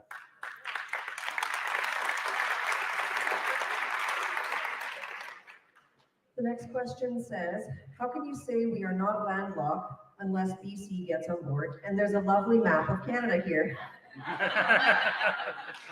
Yeah, I'm gonna answer this one. Tanner has already touched on the fact that we're policy locked, not landlocked.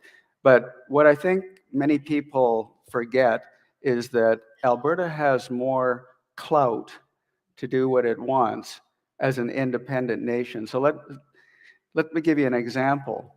If BC and the rest of Canada embargo Alberta, then Alberta can very easily implement massive tariffs on the transport of goods across our borders in East and West.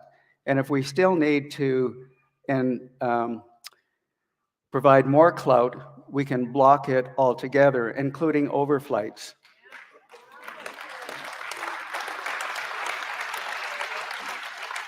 The other thing is that part of this process, which many of you probably don't know, but Northern BC is aligned with us. And as was discussed by Michael, the Supreme Court has determined that Canada is divisible. It also means that the provinces are divisible. And guess where Northern BC wants to align themselves? With Alberta.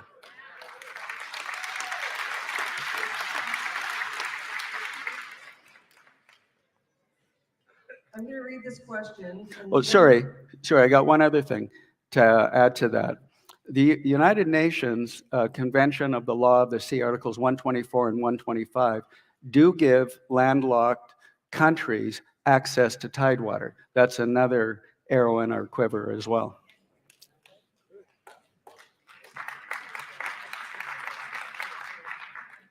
I'm going to ask this question, and I'm going to kind of put this young lady on the spot if she's still in this room. How will the vision of the next generation be incorporated into the Alberta Prosperity Project's plan for our future? She's still here? Dang it. Because where is she? Come here. Stand up. It's with people like you asking that question that we are going to plan to incorporate your generation into this project. Ladies and gentlemen, our next great leader.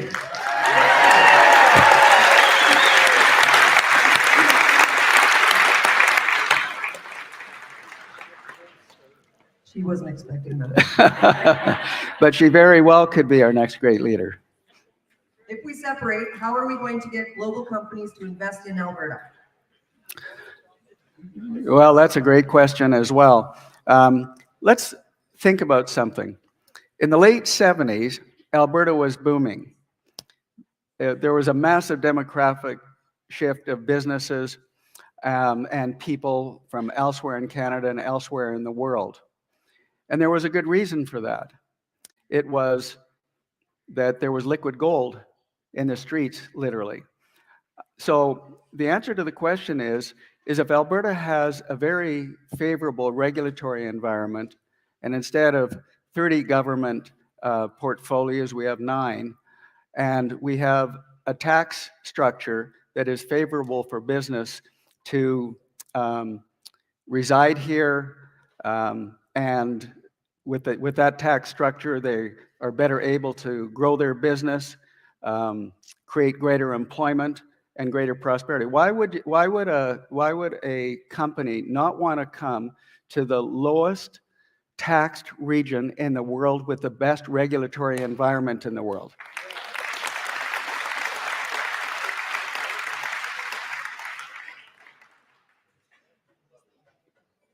Will the justice system change from the present system?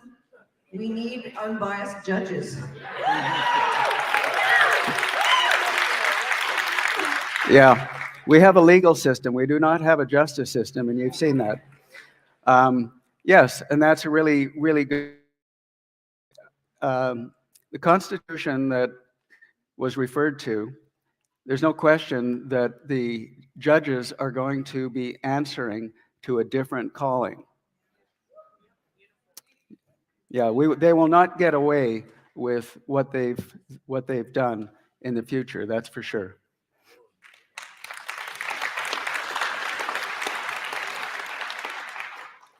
This question is for Tana. In light of cancellation of Keystone, how could we get our oil to refinery in the Gulf Coast?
Support from various groups. I look around the room and I see very few young people, Indigenous people, minority people. What is the Alberta Prosperity Project plan to get support or their message across to these groups? Well, we're going to invite that young lady to the next meeting. Oh, that's a very good question. I'm going to start, first of all, with the Indigenous population. So on our board is a gentleman by the name of Jeff Corderell. He's First Nations. He's been a former chief, and he's run a $100 million company. Also on our board is a gentleman by the name of Jeff Rath. He's general counsel for the Alberta Prosperity Society, and he has looked after Indigenous affairs for 30 years. They believe that it's very probable that they will be able to bring First Nations to independence, or 90% of First Nations to independence is the way it has been worded. And Lawrence is going to be speaking at many of our upcoming events. We cannot ever have independence for Alberta without First Nations. They weren't at the table when Canada was constituted. They weren't at the table when Alberta was incorporated. They've been marginalized in so many ways, it's enough to make you cry. So they will definitely be at the table. We're reaching out to them already. With respect to the young people, what do young people like to watch? TikTok, social media, etc. So with our digital, with Rapid Boost, our marketing and advertising company, like I say, we're rolling out massive marketing and advertising, and it's very cute. A lot of the memes and the little videos that have been created that you haven't seen yet are very enticing and will get people's attention. So this is part of the way we're going to get the younger people involved. And I know there's an issue of cognitive dissonance. A lot of these people have been inculcated with, how bad the energy industry is, and we need to transition away from it and all of that. But this is going to be an educational opportunity. We're hoping to set up as well chapters in various colleges and universities.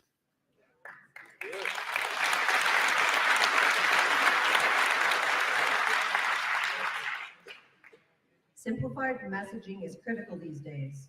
What are 3 super simple messages that you want us to use to spread the word and lessen fears for those who are scared or nervous about ideas like sovereignty or independence?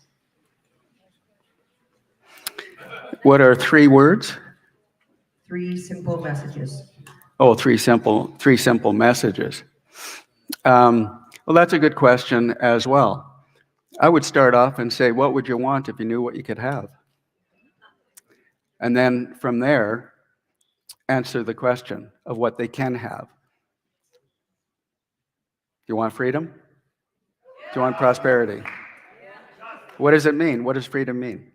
So you need to be able to approach people with 3 simple messages along the lines of, what does freedom mean to you? What does prosperity mean to you? And what are you willing to do to get it? Those would be the answers to those 3 questions that would be the messaging from my perspective. Want to add anything to that, Michael? Or Maybe just a little bit. There used to be a guy who'd ask the question, if Alberta was independent today, would you be willing to rejoin Canada on the existing terms? And it's just a way of getting people to think about Alberta's current position within Canada. So it's a simple question and can lead people to further thought. Actually, that person was me, Michael. Okay. In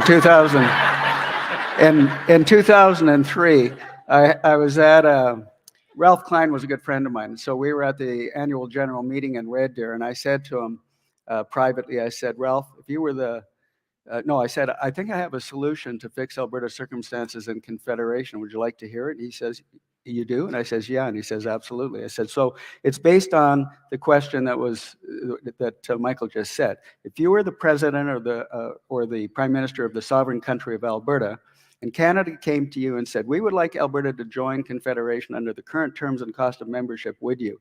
And he looked at me and he smiled and he said, I always remember this. I love this line. He said, to ask the question is to know the answer.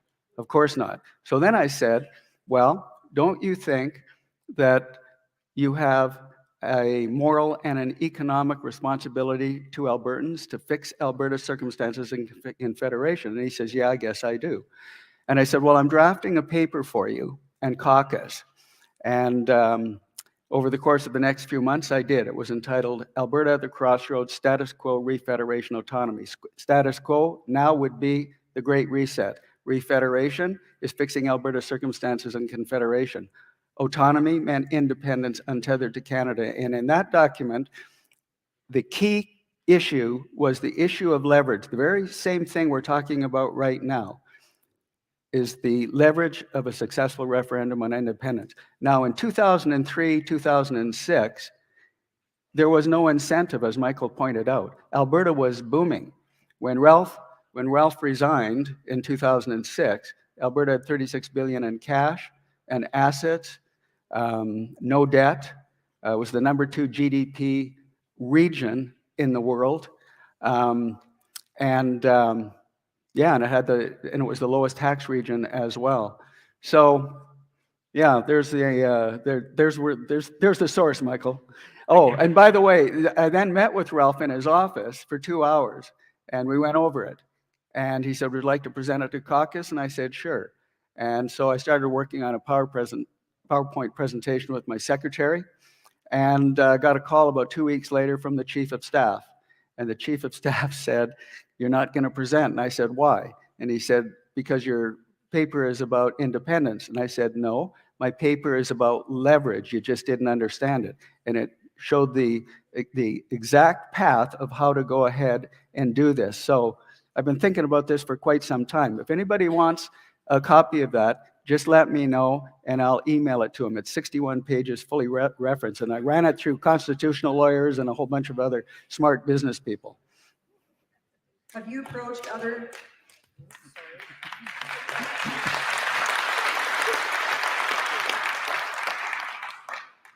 Have you approached other small Alberta groups who are like-minded to join this new party? Yes, we have. We're having an event next weekend, but there will be others. So we've been in discussion with Project Confederation. We've been in discussion with the Free Alberta Strategy. I've just spoken to David Parker from Take Back Alberta. So we're trying to see how we can align the forces, because the very best thing for Alberta would be if the entire conservative movement moved in the same direction. And it's a bit like herding cats right now, but we're doing our best. But the herders are you. So 1 million or 1.5 million of you will absolutely compel a gelling of this conservative movement.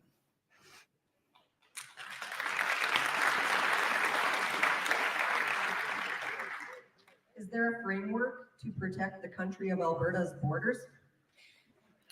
Yeah, of course. We take control of policing, for one thing. But in addition to that, we'll have our own military. And believe it or not, the white paper for the military has already been drafted in a preliminary form. What happens to the funds already paid into the Canada Pension Plan? Well, that's a really good question. So let's say, for example, you're living in France. You're a Canadian expatriate. You'll still get your pension. So if you're living in Alberta as an Alberta citizen, you will still get your pension. The difference is we'll be able to top it up significantly. Now, with respect to what actually happens in those pension funds, that the Canadian pension funds, that would probably be part, to an extent, some of the negotiation that we would be having with Ottawa in that first 6 to 12 months after a successful referendum. If Trudeau can ignore current charter rights and declare martial law and freeze bank accounts and jail protesters, what makes us think he would not do the same if we vote for independence? Well, that's an interesting question. There's always going to be questions that reflect fear-mongering. The point is, ladies and gentlemen, if you don't stand up for something, you're going to fall for everything. And this is your opportunity to stand.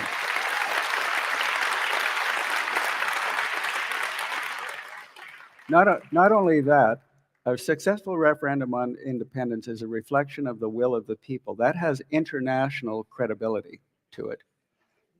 Actually, can I just add something there? The specific, I talked about the secession reference case, which is the Supreme Court decision that provides the pathway for provincial independence. So that's a court decision. It's actually not part of the Constitution. Some of the violations of freedoms that we've seen over the years, the judges have decided in favor of the government regulations. So when the judges, have their particular interpretation of the Constitution, which sometimes will be quite different from what we think. When you read the Constitution itself, it seems to give us certain rights, but the judges don't agree with it. But the judges, what I'm trying to get to is that the judges will be more inclined to enforce a decision that they've made like the secession reference case, than they will a particular interpretation of the Constitution that disagrees with them. Like the judges will take the judges' side. Because the judges created that pathway to independence, it's more likely that judges will continue to enforce that and support it because it's their own people, if you know what I mean. Whereas with the violations of the freedom that have been justified by the justices, I mean, the other judges agree with that and they go along with that, but they're not going to fight against the Supreme Court decision, I don't think. So I think a Supreme Court decision making that pathway is actually stronger than a particular wording of the Constitution itself. Excuse me, are you referring to the Constitutional Act of Canada? Like I'm referring to, like there's the secession reference case is actually a Supreme Court decision, and then there's the Constitution Act 1982. Yeah, because Canada doesn't have a constitution, right? Yeah, it does. 1982. But a constitution or a constitutional act? Well, like it's called an act, but it is the Constitution. Like Canada's Constitution originally was the British North America Act, which was just an act of the British legislature. So Canada had to, if we wanted changes in the Constitution, we had to go to the British Parliament. But in 1982, this was part of the constitutional package, where the Constitution, as I said, was repatriated to Canada. So Britain gave up their authority over the Canadian Constitution and gave it to Canada. And there was two main aspects of that repatriation. One was adding the Charter of Rights and Freedoms to the Constitution, and the other was an amending formula, because this is what prevented Canada from having its own constitution for many years, is that the provinces couldn't agree. Like, if Canada was going to have a constitution, there had to be an agreement as to how that could be amended. And the provinces couldn't agree until 1982, which was the formula that Dr. Modry mentioned, that 7 provinces representing 50% of the population. So like those were 2 additions to the BNA Act, which are called the Constitution Act 1982, but that is the Constitution, even though it's called an act, it is the Constitution. Okay, we've got 4 more questions. 2 for them, 1 for me, and 1 for you. And then we're going to carry on. How is it possible to financially separate from Canada? Do we have to absorb a share of the federal debt? No bloody way.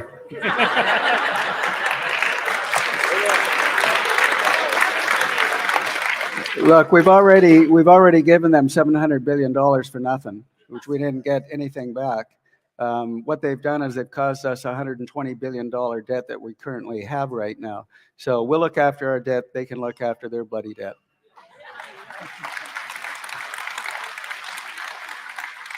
Separation has been tried before. Why do you think it will work this time? Well, do you think there's some incentive this time? Things are very different. Things are very different now. We weren't looking at the dystopian, tyrannical world of the Great Reset. We weren't looking at the economic destruction of Alberta and the destruction of people's lives, the inability to pay their mortgages, the loss of their businesses. This is all coming if we do nothing. So I think there's a very, very different incentive right now to chart a new path forward.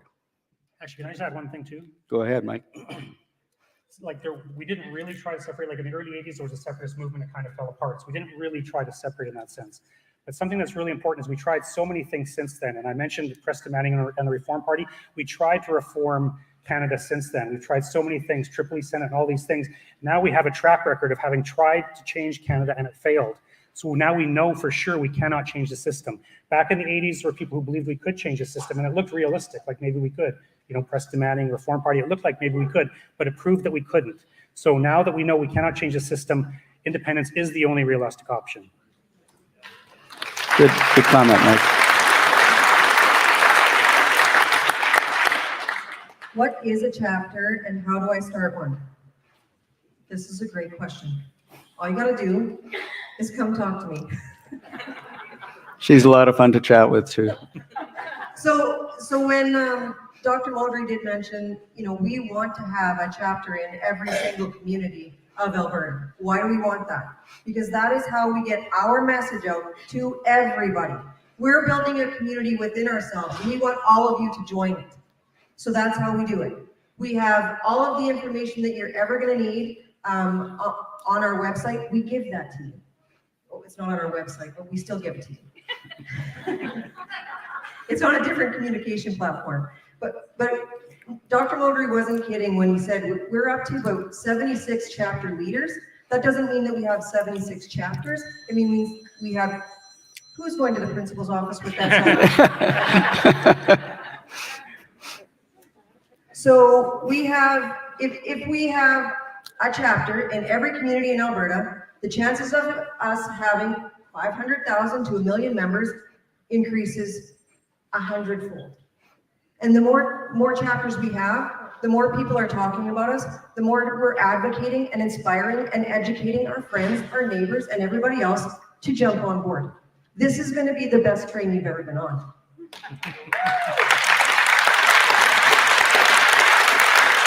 So we have all of the materials that you'll ever need. There's PowerPoint presentations, there's videos, there's information, there's things you can download, and it's a support system. So if there's something that you don't know, you go on that platform and you find somebody that you can ask, and always ask the question. That's how we gain momentum. That's how we keep growing. You tell 2 friends, and so on, and so on, and so on. Good. This question is for you. I love this question. Who is going to leave here this afternoon without a membership? Raise your hand. I love it. Good job. Can we get a round of applause for our panel of experts? Michael Wagner,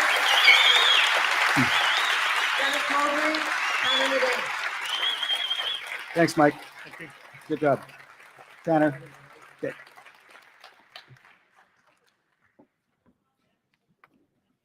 Hand this to you, Tanner.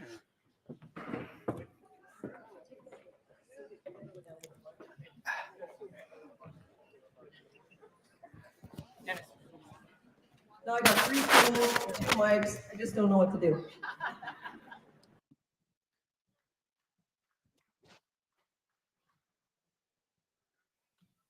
We're not done. We're not done. Sit back down. You did not get dismissed. We have one more presentation, and I can tell you that he's going to be fired up when he gets up here. Our next presenter is a champion for the people. He is a medical specialist in pathology, graduating from Cambridge University, and he has a lengthy portfolio that has lots of big words in it. He's a staff pathologist at Misericordia Hospital in Edmonton, pathologist at the medical examiner's office in Edmonton, determining the cause of death at autopsy, assistant professor, faculty of medicine, the University of Alberta, laboratory accreditation inspector for the College of Physicians and Surgeons. He is a general practitioner in Canada as well as the United Kingdom. And what else? He is the chairman of an American biotechnology company that specializes in DNA sequencing. Whew, he's a busy guy. He is a dedicated advocate for the health and well-being of humanity and has the respect and admiration of his peers, both domestic and international. We at the Alberta Prosperity Project have been very blessed to have such a compassionate and brilliant man standing with us side by side as we look to solutions for the people of Alberta. Ladies and gentlemen, Dr. Roger Hodkinson.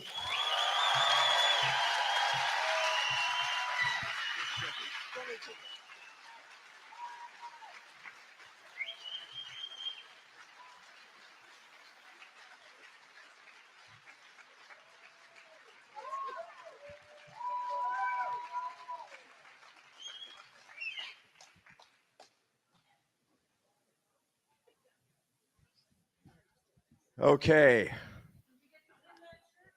Buckle up. I'm going to make you angry and hopefully give you a channel to express that productively. And anyone that thinks they can leave, they better forget about it because the doors are locked. I'm not going to be nice today. Democracy is in the ICU on support. Make no mistake about it. And if there's ever a need, it's now for Alberta to have a new direction politically, and it's going to be the Alberta Prosperity Project.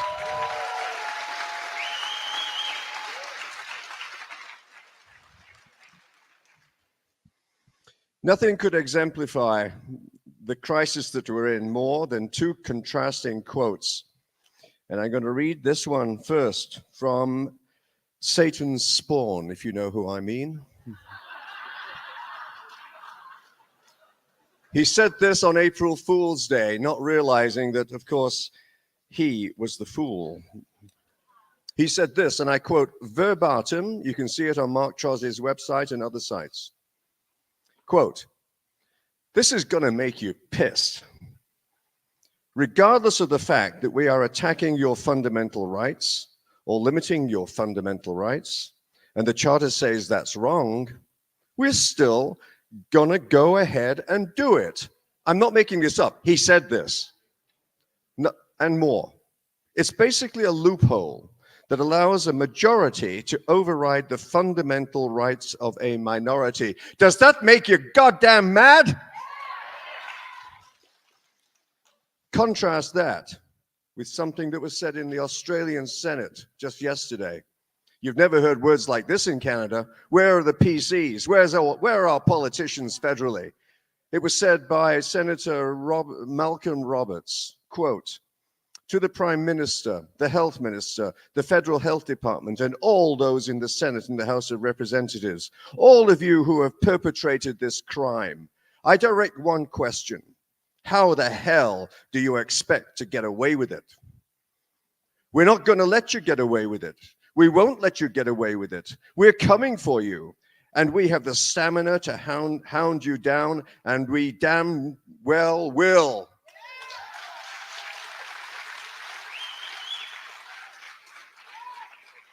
Where are our leaders to say this in this country? Nowhere to be found. So,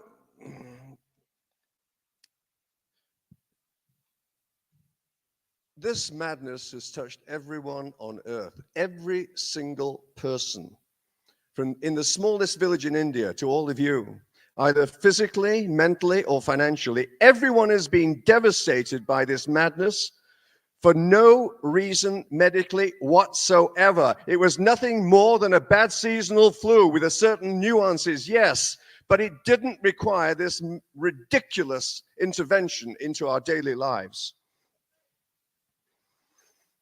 It's best described, I'm going to use shock words in this presentation because it's of that severity. Over the last 2 years, it's been nothing less than the rape of our soul. The rape of our soul.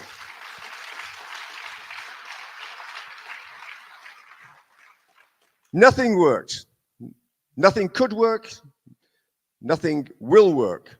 Mass social distancing, testing, travel bans, contact tracing, mandates, gene therapy, none of it could work because it was not based in medical science. We knew it wouldn't work, but they did it anyway because these idiots pretending to be our leaders are now your savior from every life risk. Things that you used to manage yourselves, and now they want to take that away from you. The cure has been worse than the disease. You are the lab rats for the biggest experiment ever in medical history. It's gene therapy, and I call it the big kill. That's what's happening. That's disgusting medically. We've been prisoners in our own country, not able to travel anywhere outside of Canada unless you put your life on the line first to get your jab. The clot shot is a better description. It's brutalized our children more than any other sector of society. And they've ignored one word that's part of medical history. Anyone here remember the word thalidomide? Thalidomide. It happened because Big Pharma gave stuff to pregnant women without testing it. And that's going to happen again if it's not more carefully monitored in future. These things should be tested for 5 to 10 years, not 6 months. And by the way, the last time I checked, pregnancy takes 9 months. So I say this not callously, but with great feeling. Thank God for COVID. Thank God for COVID. Let me explain. Because over the years, we've suffered incremental loss of freedoms, wokeism here, there, and everywhere, that's culminated in COVID. COVID has only happened because of wokeism and loss of freedoms happening over decades. That's where we got here.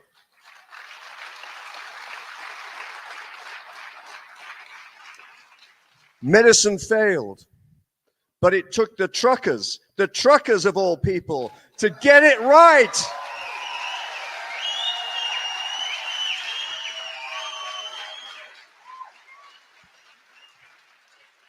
They put the point of the spear at government. I was in Ottawa. Proud. This is, by the way, this is, other than family photographs, this is my most precious asset. I was there.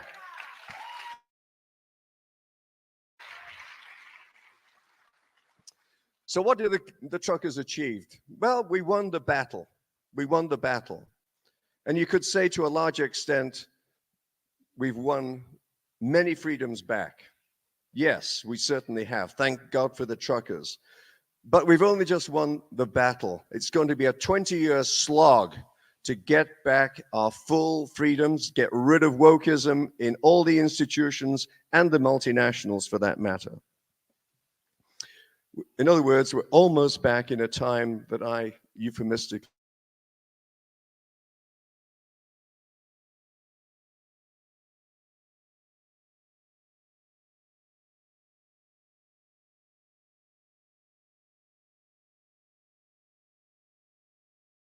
Well, that's coming back. That's coming back.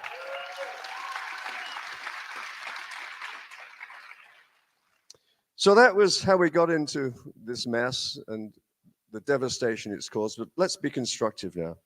What can you personally do, individually and politically? Let's deal with politically first. I'd like you all to take it very, very seriously. Each one of you has to get involved vocally with your friends, your relatives, your employer, your church leaders, everyone that you can think of, and of course, your political representatives. That's so critical. We've got to get rid of someone whose name begins with K. Remember to vote. We've got to get rid of that guy. Evil incarnate. But more than anything, focus your attention on a critical thing. We've got to get rid of the public health emergency. It's still there and it has to go.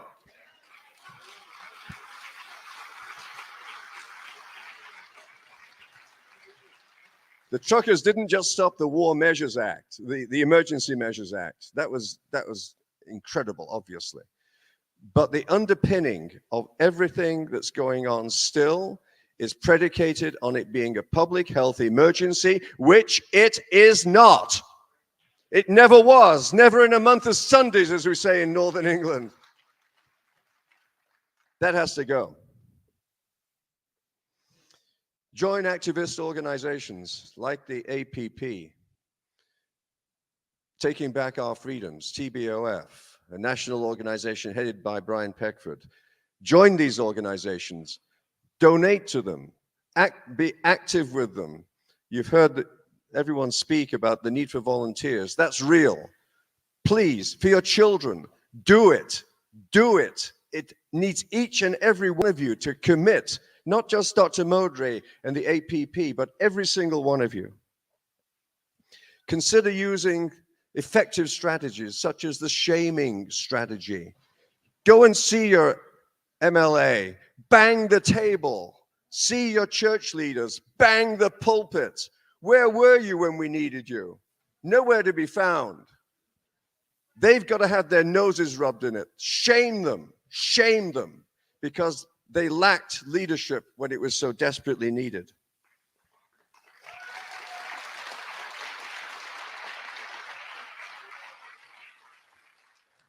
Summary, tell them you've had enough. Enough. We're not going to take it anymore. Personally, what can you do? We know that Comorbidities make you susceptible to COVID and other conditions. So get your hypertension under control, your diabetes under control, your weight under control, exercise. Consider supplements. You've heard all the stories about vitamin D and nutraceuticals. Very good for you. Vitamin D in particular, an enormous boost for your immune system, not just for your bones and calcium metabolism, but keeping cancer in check. Very important to boost your immune system. Consider prophylaxis with iodine in your nose. Get a bottle of betadine from the pharmacy. Dilute it 10-to-1. Get a little dropper, 4 drops in each nostril as you're lying down. You feel it trickle back into the back of your throat. Do that twice a day. It's not that bad, but it's much more effective, believe it or not, than ivermectin. Clear evidence of that. And it's free, virtually, cheap, and very, very effective. Similarly, hydrogen peroxide. And if you can get it, very funny, ivermectin would be very useful to have on hand. By the way, New Hampshire has just approved over-the-counter purchase of ivermectin. Anyone can walk into a pharmacy there.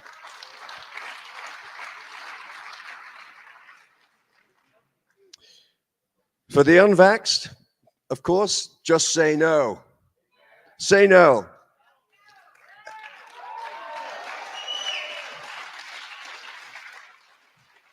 And if it has consequences, take it. Because you know what? You can't pick up the pieces of a career if you're dead. Wait for the dust to settle, and they'll be pleading for you to come back.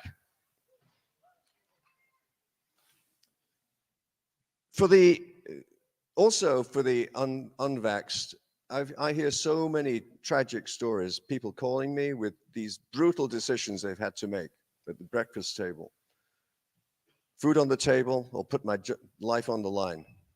I say to them this: listen, you got to where you are because of your education, your training, the appreciation of your employer. Just don't put your life on the line. Go off, do plan B, go on a tuna fishing boat off the West Coast, start a new business, whatever. Because at least my life experience, plan B has been better than plan A 3 times. Risk it, do it, and it may well be so much better. For the vaxxed, I say, unfortunately, you can't be unvaxxed. There are risks. But if you've managed to survive for the first few weeks after vaccination or a booster, that's probably the worst risk that you're going to experience. Beyond that, the risk of you individually, if any of you have been vaccinated, the risk of something serious happening statistically on a probability basis is very low.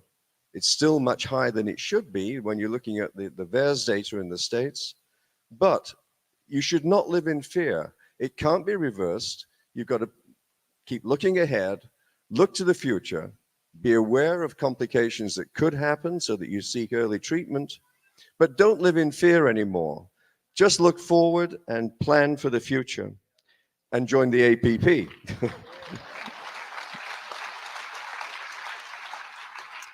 And of course, do not have any more boosters.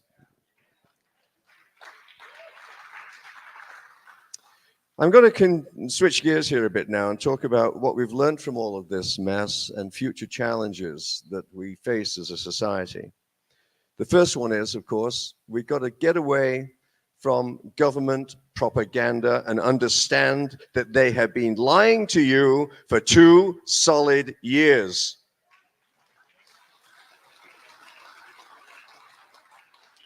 You all had this pushed through your letterbox, and it's full of lies from start to finish, culpable legally. But I'll just mention one.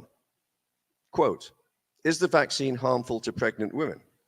Answer, no, bold caps, no, period. No caveats.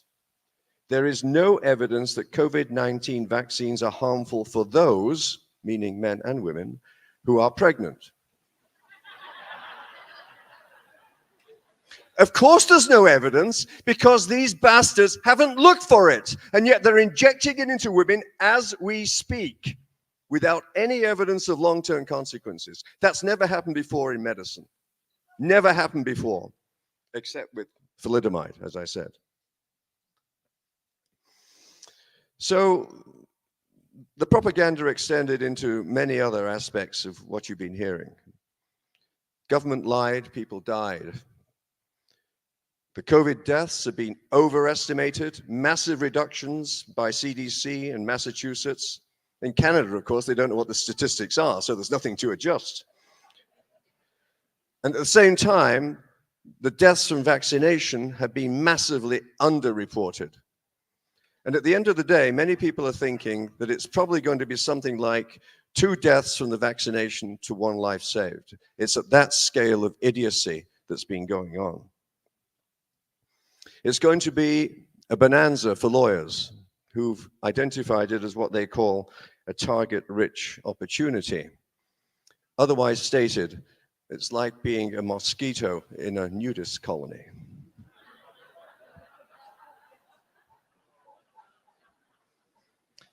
It's not just propaganda, it's corruption of a massive scale. The media's been bought off, as you know, by fancy stocks, a dying industry with money pushed down their throats to buy their silence. You've not heard anything from the mainstream media about the stuff I'm talking about, simply because you don't bite the hand that feeds you. Medicine itself has been totally corrupted. Major journals, the New England Journal of Medicine, the Journal of American Medical Association, the Lancet in Britain, totally corrupt. Not publishing papers in favor of ivermectin and only publishing papers negative on ivermectin. The licensing bodies are equally corrupt, in my opinion. It's important to say that legally. College of Physicians and Surgeons in this province, the College of American Pathologists that I was once a proud member of for 40 years, a fellow. What have they done? They've simply saluted in government's general direction and intimidated physicians into silence. Tell me, how can you have informed consent if you're not informed? Not possible.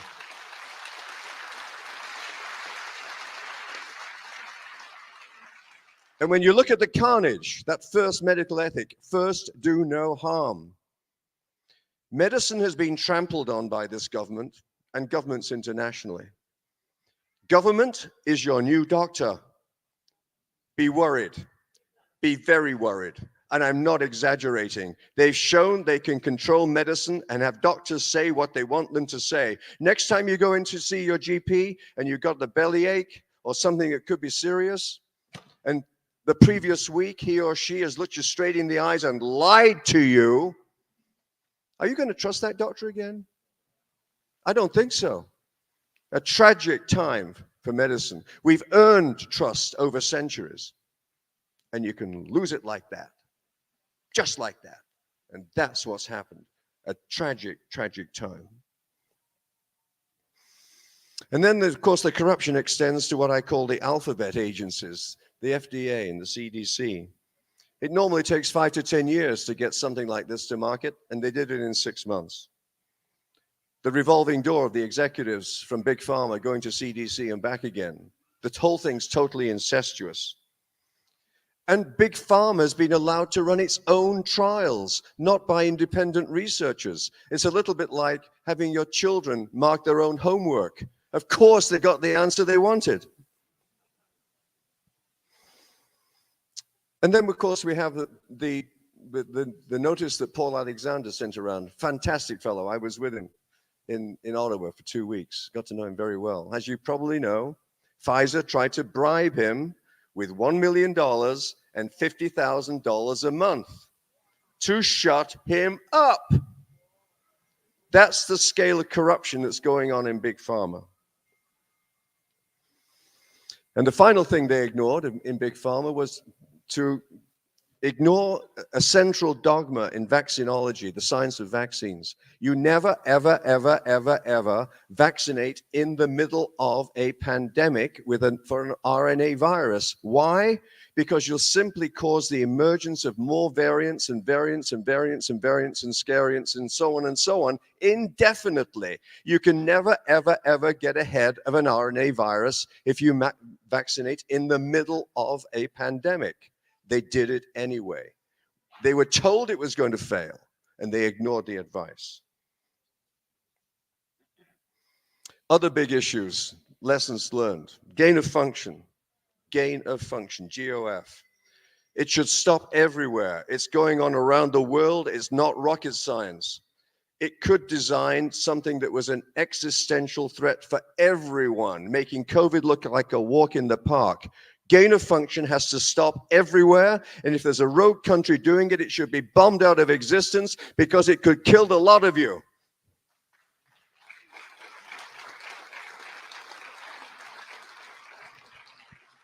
And China, Trump realized, short into the COVID business, that 90% of all our pharmaceuticals come from China, either in finished product or raw product. 90%. And he extended that concept into repatriating just about everything he could find back to the States, because you don't feed your enemy. We are at undeclared war with China, and none of you should be buying anything from China except t-shirts like this.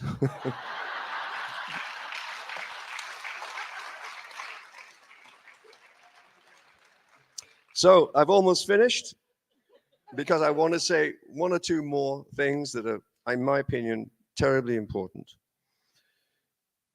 This fragile state of democracy really has to be taken so seriously now, for your children's sake as well as your own. It is, however, a fantastic opportunity, because we've now got the number of the great resetters. We now know what they're after, that great opportunity that dropped in their laps to exploit. But now we have an opportunity. We have the number of the great resetters. And I'm saying this is now the great reject, the start of a new politics.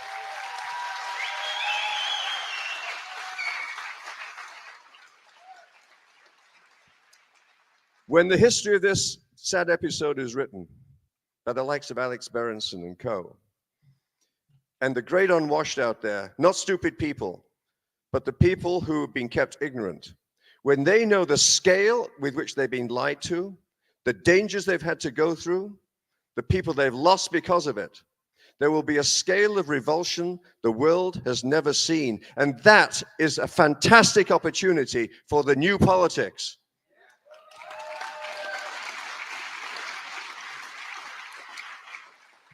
To the extent that I call it Magna Carta II. It's of that scale of opportunity. Magna Carta II is there for the taking if we have the balls to do it.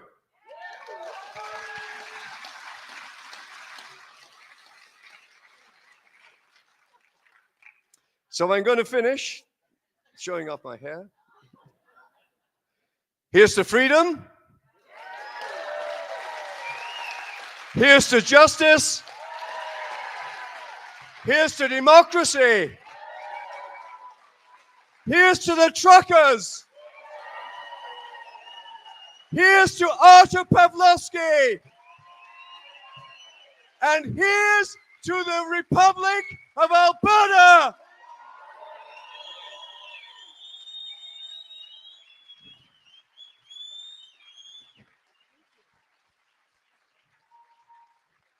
Ladies and gentlemen, Dr. Roger Hodkinson.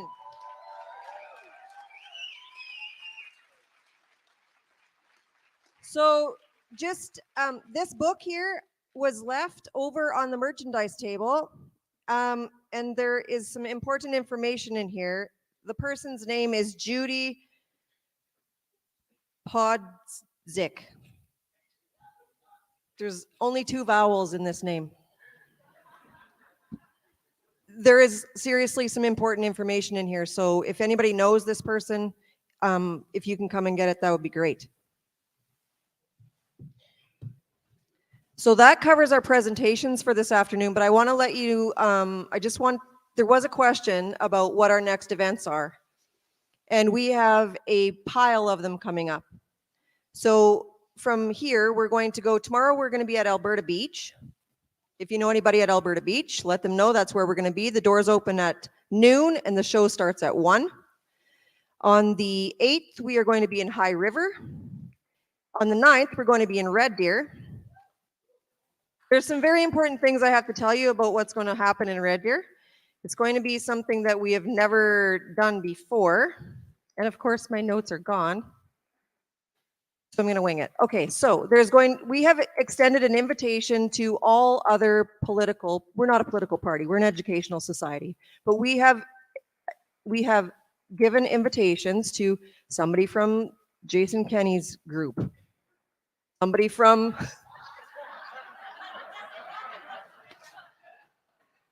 well, what else is it called? Okay, and also the NDP have been invited, right? Drew Barnes has been invited, Todd Lowen, lots of people have been invited to this forum. They're going to be given 10 minutes on the stage, and then there's going to be questions and answers, and Dr. Modry will give them an education when they're done.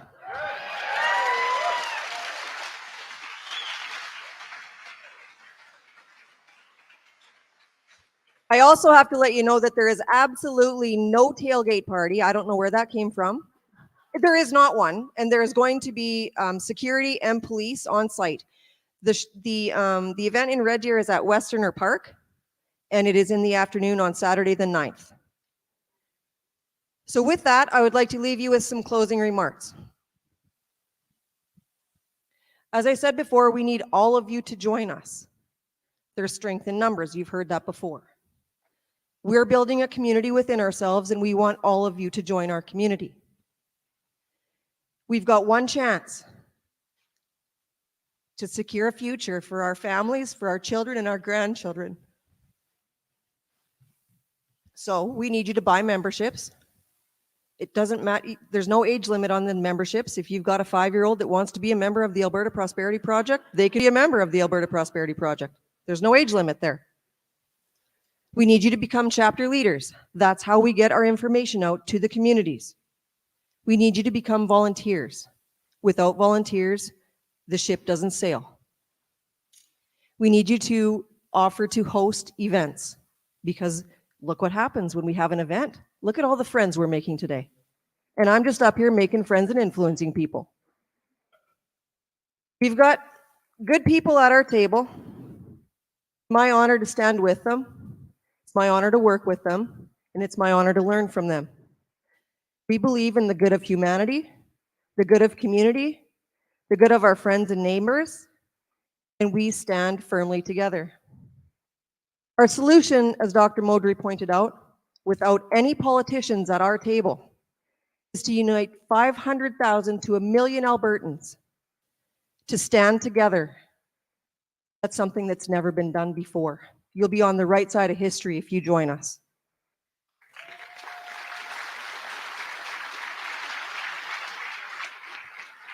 We wish to see an independent-driven party adopt our policies and governance and our Constitution and align with us. We wish to see the rights and freedoms and the dignities of all Albertans restored. We wish to see accountability of the government, of the courts, and of bureaucracy. We have to do this for our children and our grandchildren. We have to take back our province, our prosperity, and our freedom. All afternoon today, we've been planting the seeds of change. We've been planting the seeds of hope. And Bernard Shaw said, progress is impossible without change. We've planted those seeds. It's up to all of you to help to grow those seeds. Thank you very much.